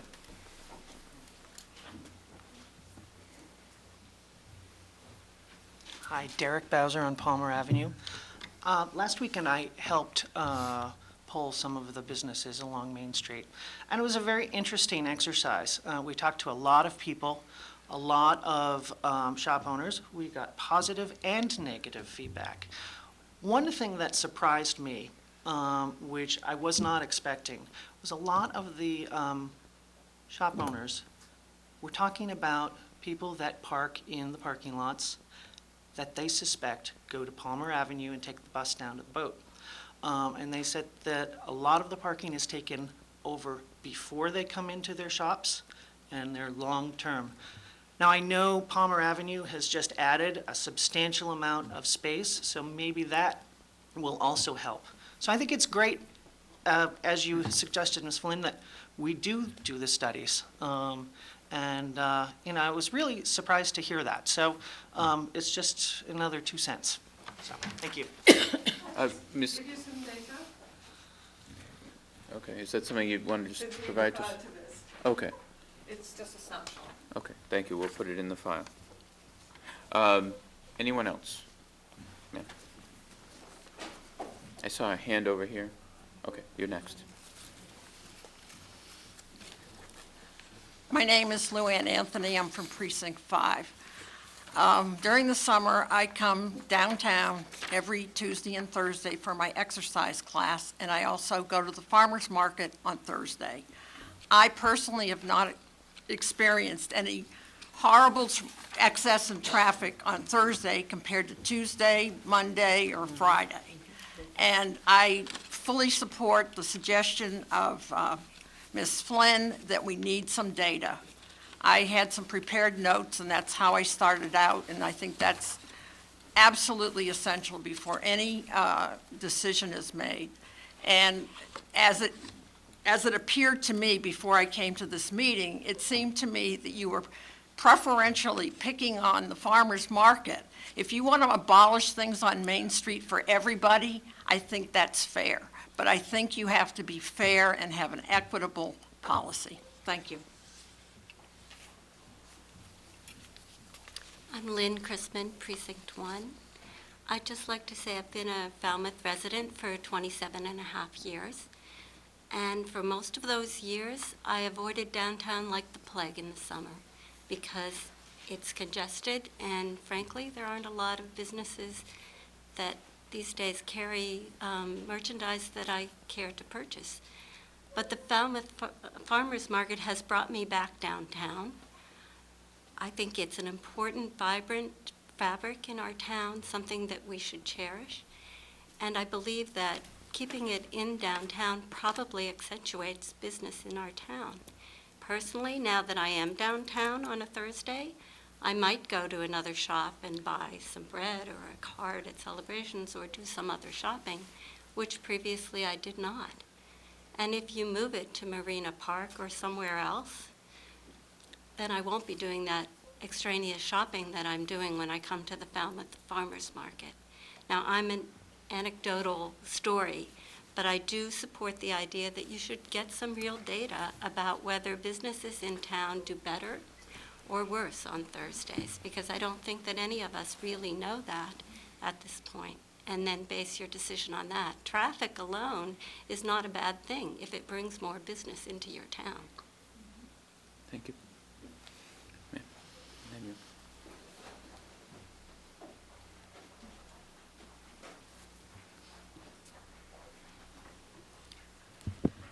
you. Olivia White for Precinct 1. I'd like to give a testimonial for being in the farmer's market as a helper. I'm a newcomer to Falmouth. I've been here only 3 years. And I had the opportunity of simply volunteering one of our local farmers from Falmouth.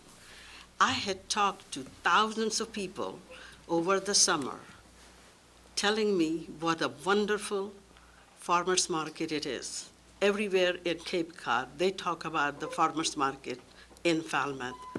I think that farmer's market downtown on Main Street is an asset. It's the best thing.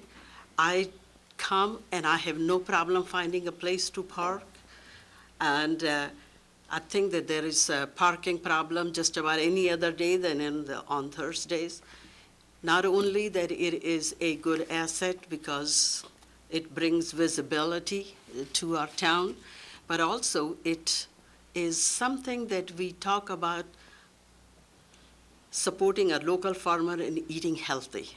And I think presence of farmers market have really done that. So I think that I support your suggestion, Ms. Flynn, about doing more research and at least this summer keep the farmers market in Main Street. Thank you. You're next. Good evening. Carmina Muñoz de Luna, West Falmouth. I support totally the farmers market as a health worker. I'm a registered nurse and a yoga teacher.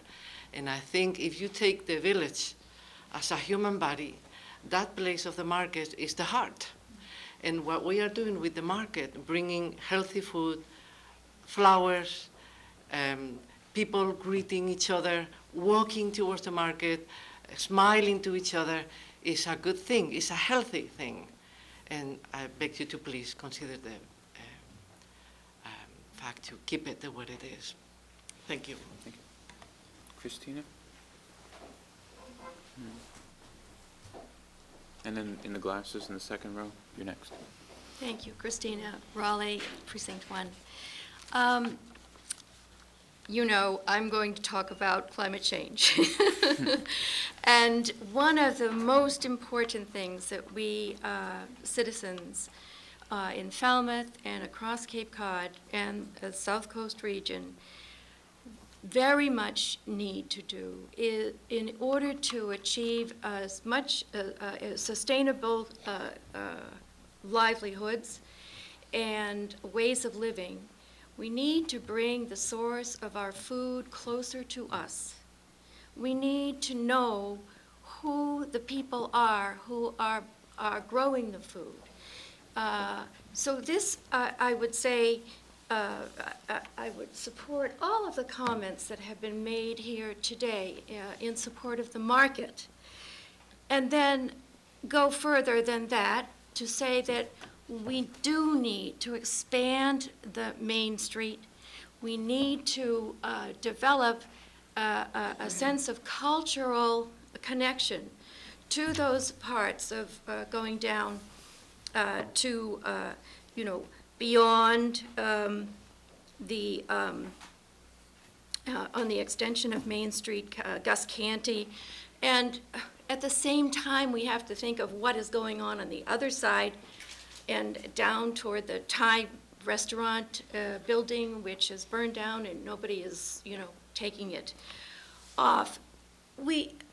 It can be a very charming part of town. At this point, though, I think to put the burden of that on the farmers market, to, you know, start building that area without an overall plan puts them in the position, a very difficult position. And it's not to say that later, after a plan such as Pat Flynn recommended, it could be that would be a wonderful place. But it needs a lot of green, it needs a lot of decisions have to be made around it. And in the meantime,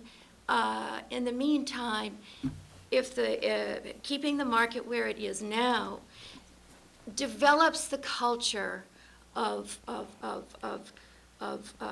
food production, of farming, and a whole development of what we call micro-farming now, which can really bring more food into the marketplace in the market, such as we have heard everyone describe here. So we know that there is a culture being reborn in this town, and it is a culture that yearns for good, safe, healthy food, which is produced locally. And when I say local, yes, there are new farmers coming into the market all the time, and that's very good to see. Silva is very good to see people who are sitting here who come to the market and they sell their locally produced food. And so it's so important because we know the issues that are before us with climate change, and we need to reduce and diversify our sources of energy, food, agriculture, in order to get off the petroleum economy. So this is a little step, and every little step counts. And so thank you, Pat Flynn, for bringing that forward in today's meeting. I think it's a very good idea, and we should be very serious about this and really take a look at that whole section of town and hope that we can build it with the same verve that we have in the middle of town right now. Thank you. Sandeepa Singh, Elm Road, Falmouth. I just wanted to make a comment about the special events policy. I think the board is probably already becoming aware. I'd like to focus on the farmer's market and the question of Peg Noonan Park and the requests that we have before us, please. It does relate to that, because the farmer's market at all events that come under the special events policy need to know what the criteria are for being accepted or turned down for their permits. And I wish that the board would clarify the special events policy to that purpose.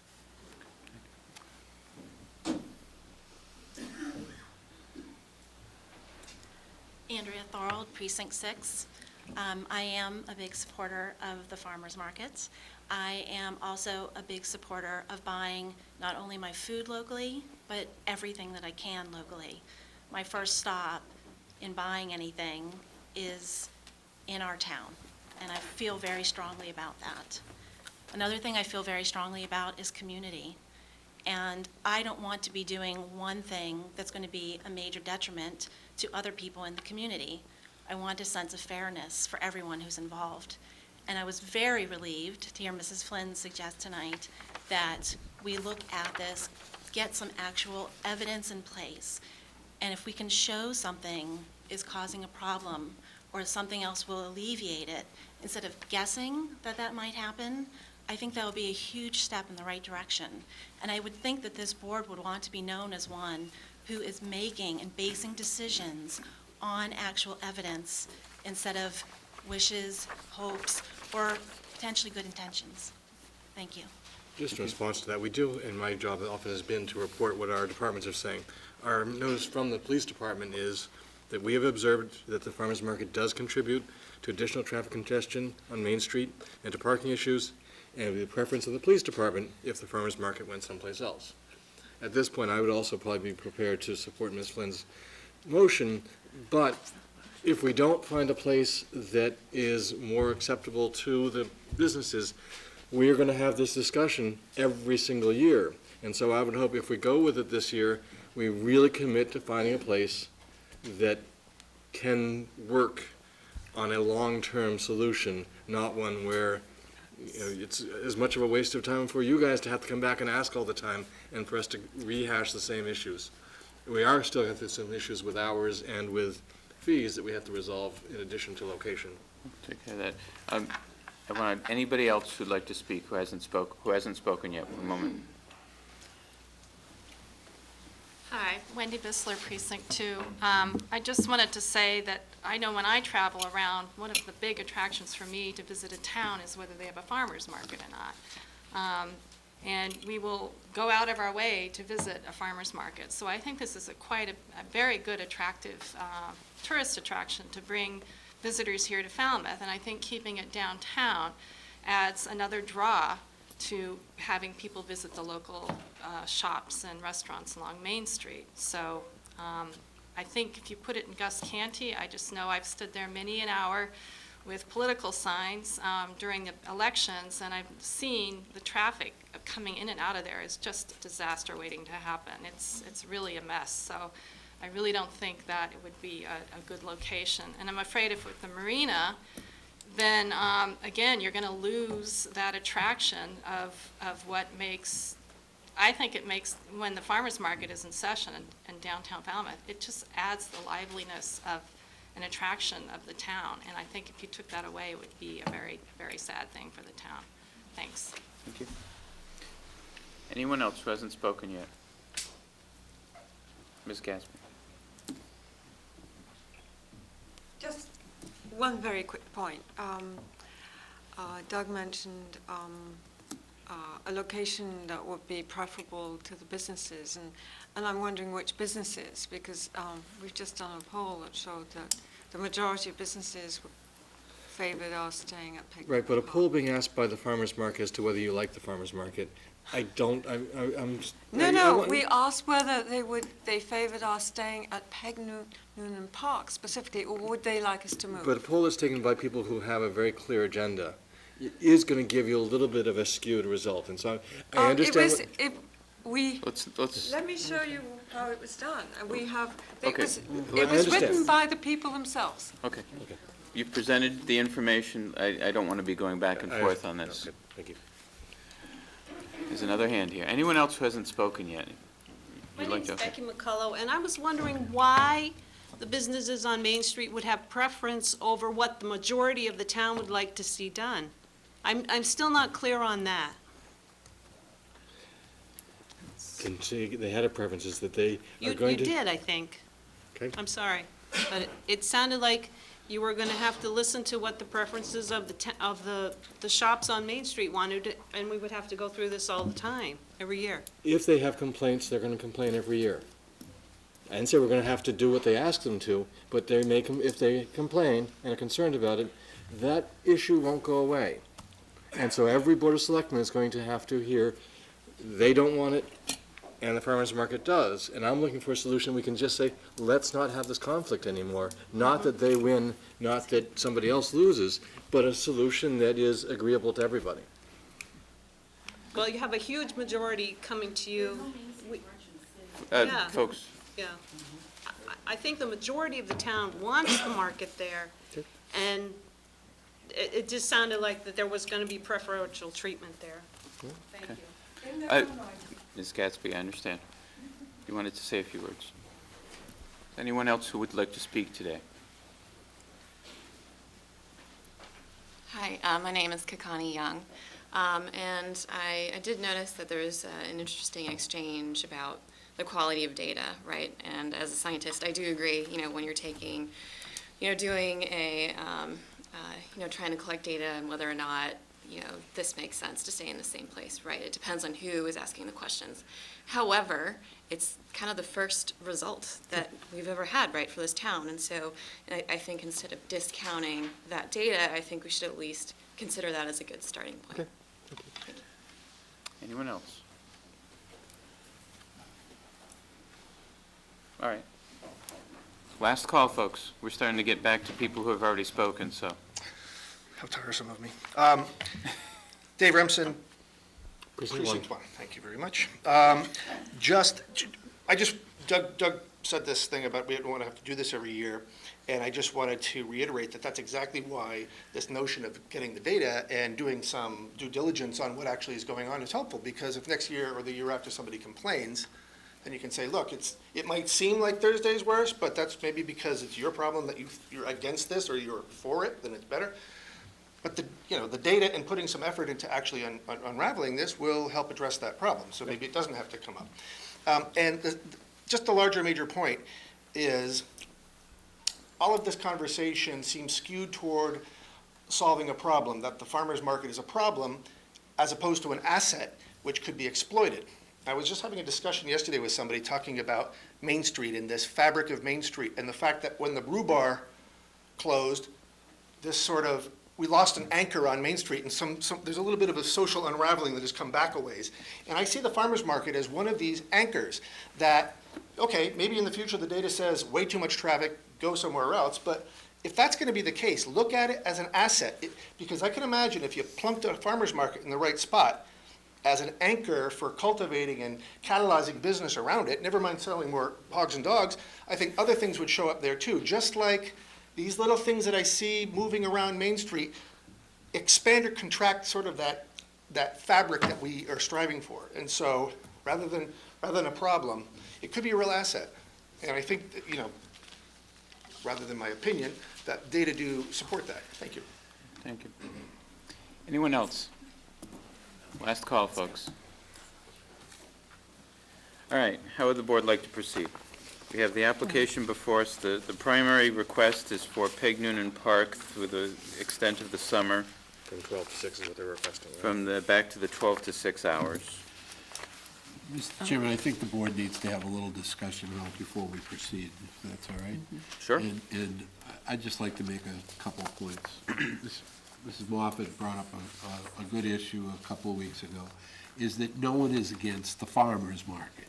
And I know that all of you folks that are here this evening who support the farmer's market, no matter where it may be, no matter where it is in this community, will go to the farmer's market because that appeases to you. I know that if I have the time, I go to the farmer's market, I might go somewhere else. Bottom line is that we're talking about the farmer's market not as an entity, but the location. Farmer's market itself is a great asset to this community. It's the location we're talking about. And just because we get 40 people in a room does not mean that that's the majority of the people in this community. Just so we all know, that's not how we do things. It's not about the loud majority or the silent majority.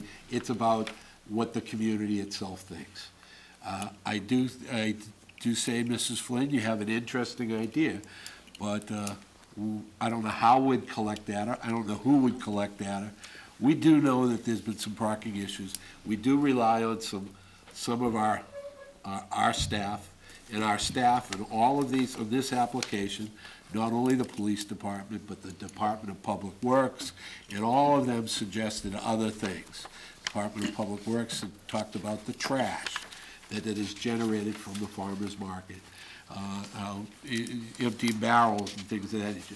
This is a piece of public property that ultimately, even though it provides a great public benefit, we're running a business on 1 day a week. We're selling products to folks that 1 day a week. To be able to extend Main Street, to be able to try another location, in my mind, is a fair and reasonable alternative. I, just as much as many folks think that it's great that there is no problem with parking, I think there'll be as many folks that would love the idea that they could pull in, get out of their car, go in and shop at the farmer's market, say, for instance, if it were at Marina Park. So that's why folks, we've talked long and hard about this. And the idea to say that Shore Street Extension is something that would, that would be a permanent road closure. That is something I think we would have to take to town meeting. Now, that's not something the board itself could do. Would be changing a road in this community. So that's more than doing a survey, folks. I think we've talked about this, I think at how many meetings? I think we came down to what I thought was a fair alternative, just not the months of July and August. And so it is what it is, but those are my 2 cents to the board. I don't think that we're going to collect any data. Keeping in mind that this is during the day, and not only businesses are on Main Street, but there's many offices that are open in Main Street during the day. All of those, all behind in the parking lot there are a bunch of offices back there that those folks work Monday through Friday, 9 to 5. They don't work on weekends, they don't work in the evening, they look for parking as well. So we have a different group there besides just the Main Street merchants. The access to the library, I know that folks at the library say on Thursdays, they have a problem leaving the library to go to lunch, so they don't go to lunch. They can't get in their car because they're afraid the folks that work there even say, I can't come back. Now, again, there's no formal surveys. Have I gone and questioned each and every person? No. But have I had input from folks? Sure. That's what happens when you're an elected official. People grab you and give you their 2 cents worth. So, whatever the board decides. Anyone else? Ms. Moffett? I don't think I've ever met a group as dedicated to food. And I think all of us eat quite a variety of food. And I think we have our likes and our dislikes. I don't think there's one thing at any farmer's market in any small town or major city. There isn't any food that people wouldn't go into a farmer's market and find something they like. And that's the same thing with Falmouth. The issue is a commercial issue. The issue is not the product. The issue is not all of the volunteers. I absolutely I'm so impressed with the tenacity that each one of you have concerning farmers market.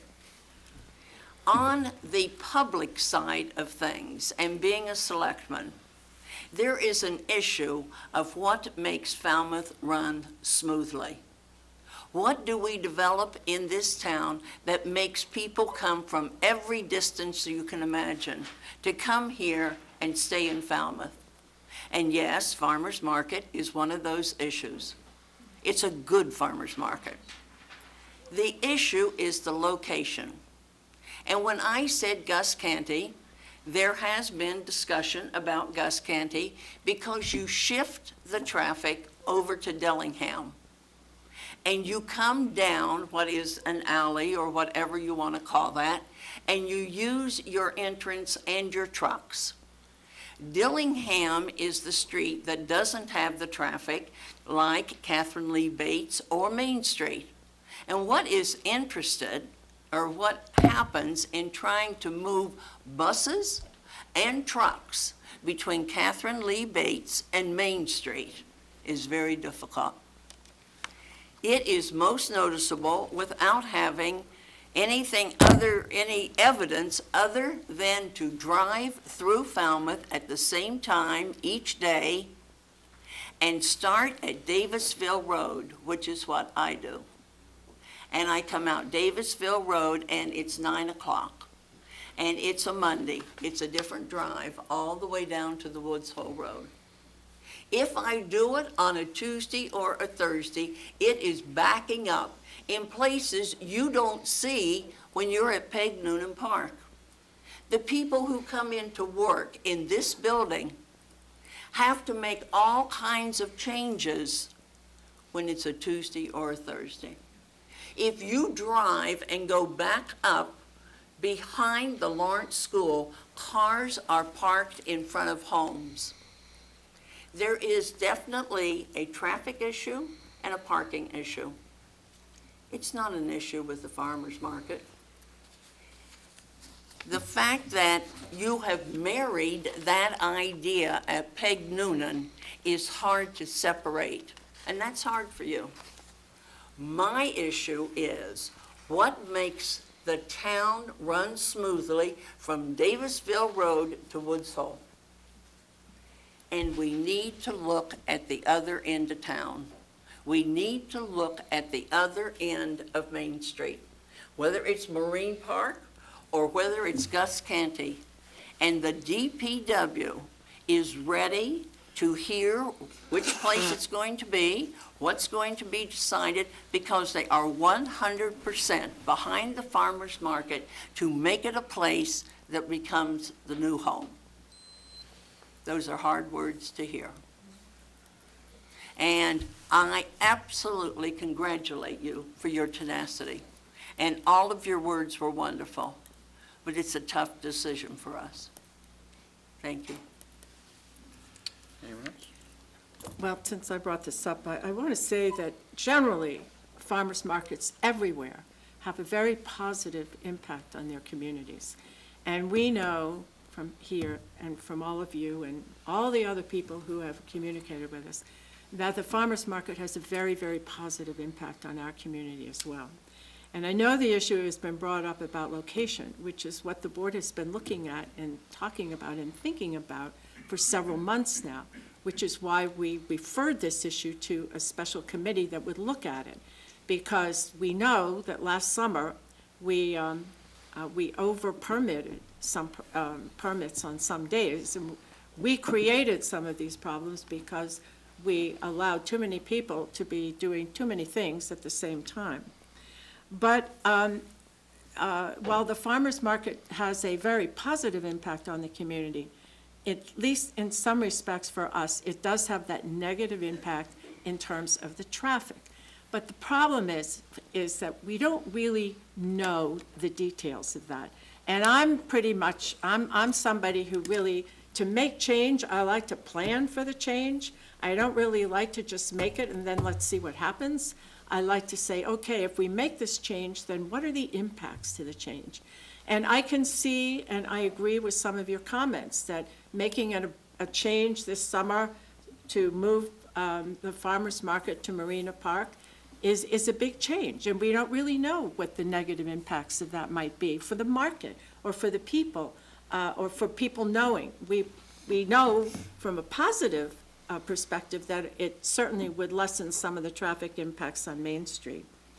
And we know that Peg Noonan Park is really too small for the market. I mean, it really needs more space, we know that. And we need to look at a larger space, so that you have more walk-around space and all of that. So we know what's good, we know what's probably not as good.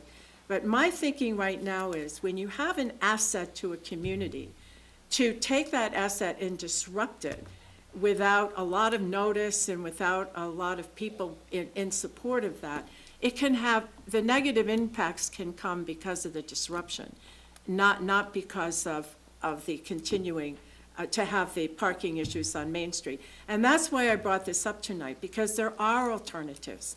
Gus Candy is an alternative, Marina Park is an alternative, but also closing Shore Street Extension is an alternative, because that alternative become a major asset for Main Street.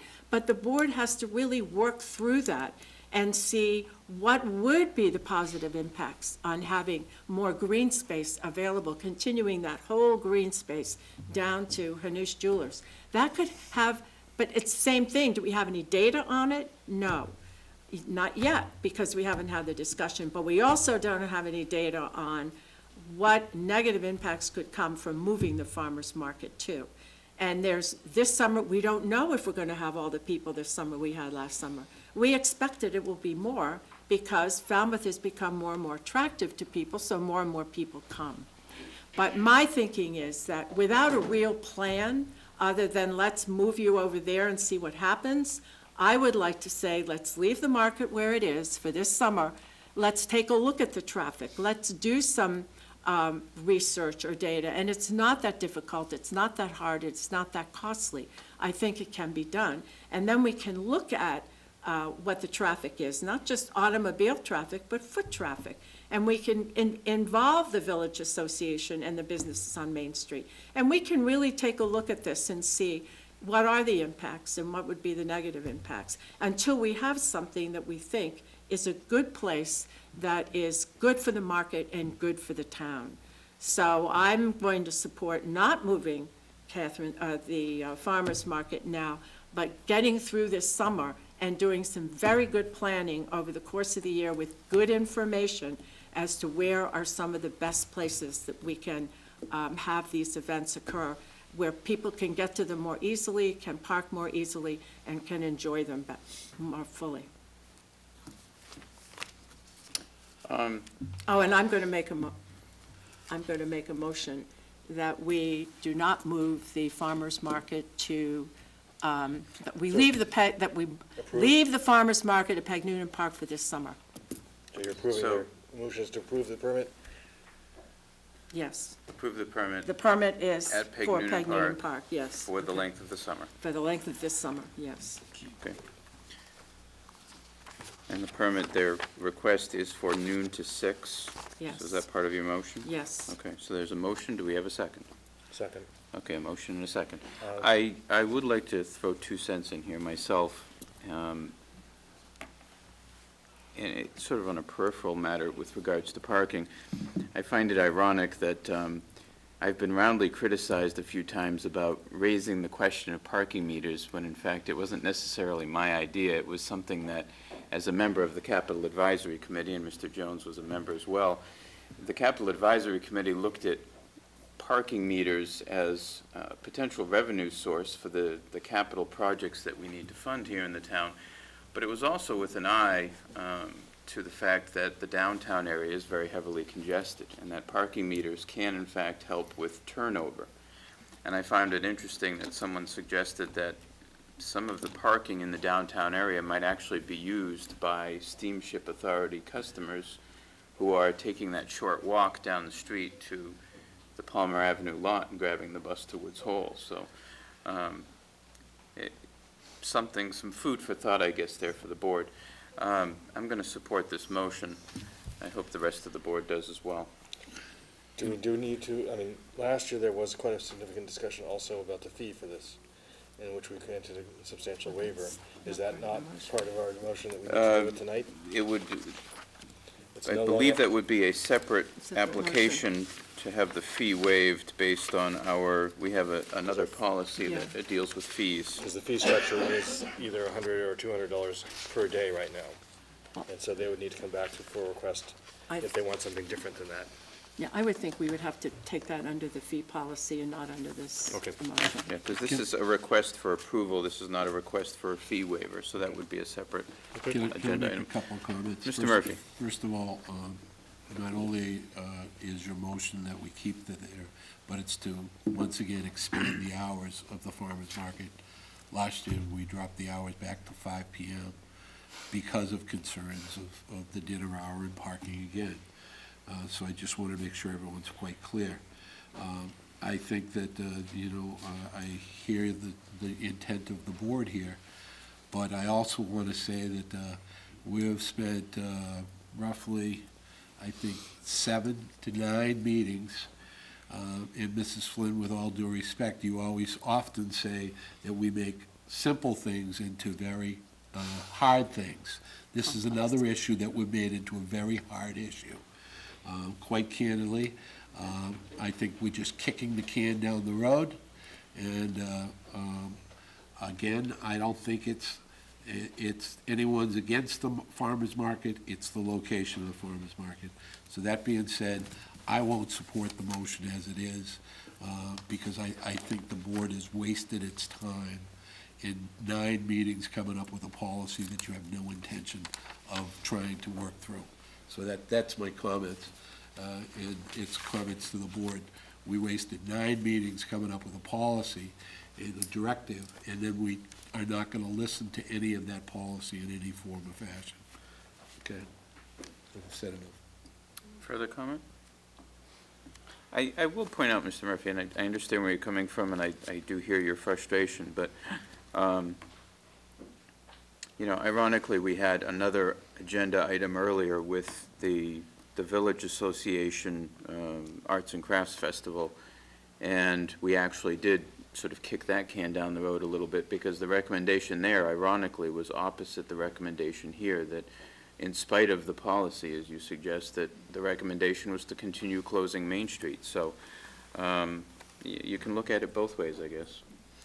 And maybe to explain my vote, I'm being contradictory, that I did not vote in favor of the movie night and the concert night because of trying to honor our policy. Yet I am going to be convinced to vote in favor of this, but I guess it is for this summer is the way I feel it. And then I would really hope that we could keep working towards the policy and finding the location that really will honor our policy, but also be the best place for the farmer's market. And maybe the Shore Street Extension way is a way we can do that. I hope so. We ready to vote? Let's get the vote. Let's vote. Okay. All those in favor of the motion? Aye? Aye. Opposed?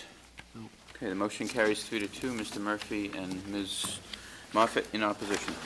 We're going to take a 5-minute recess because I know most of you want to clear out, and those of you who are still here would like to stretch our legs for a minute, so.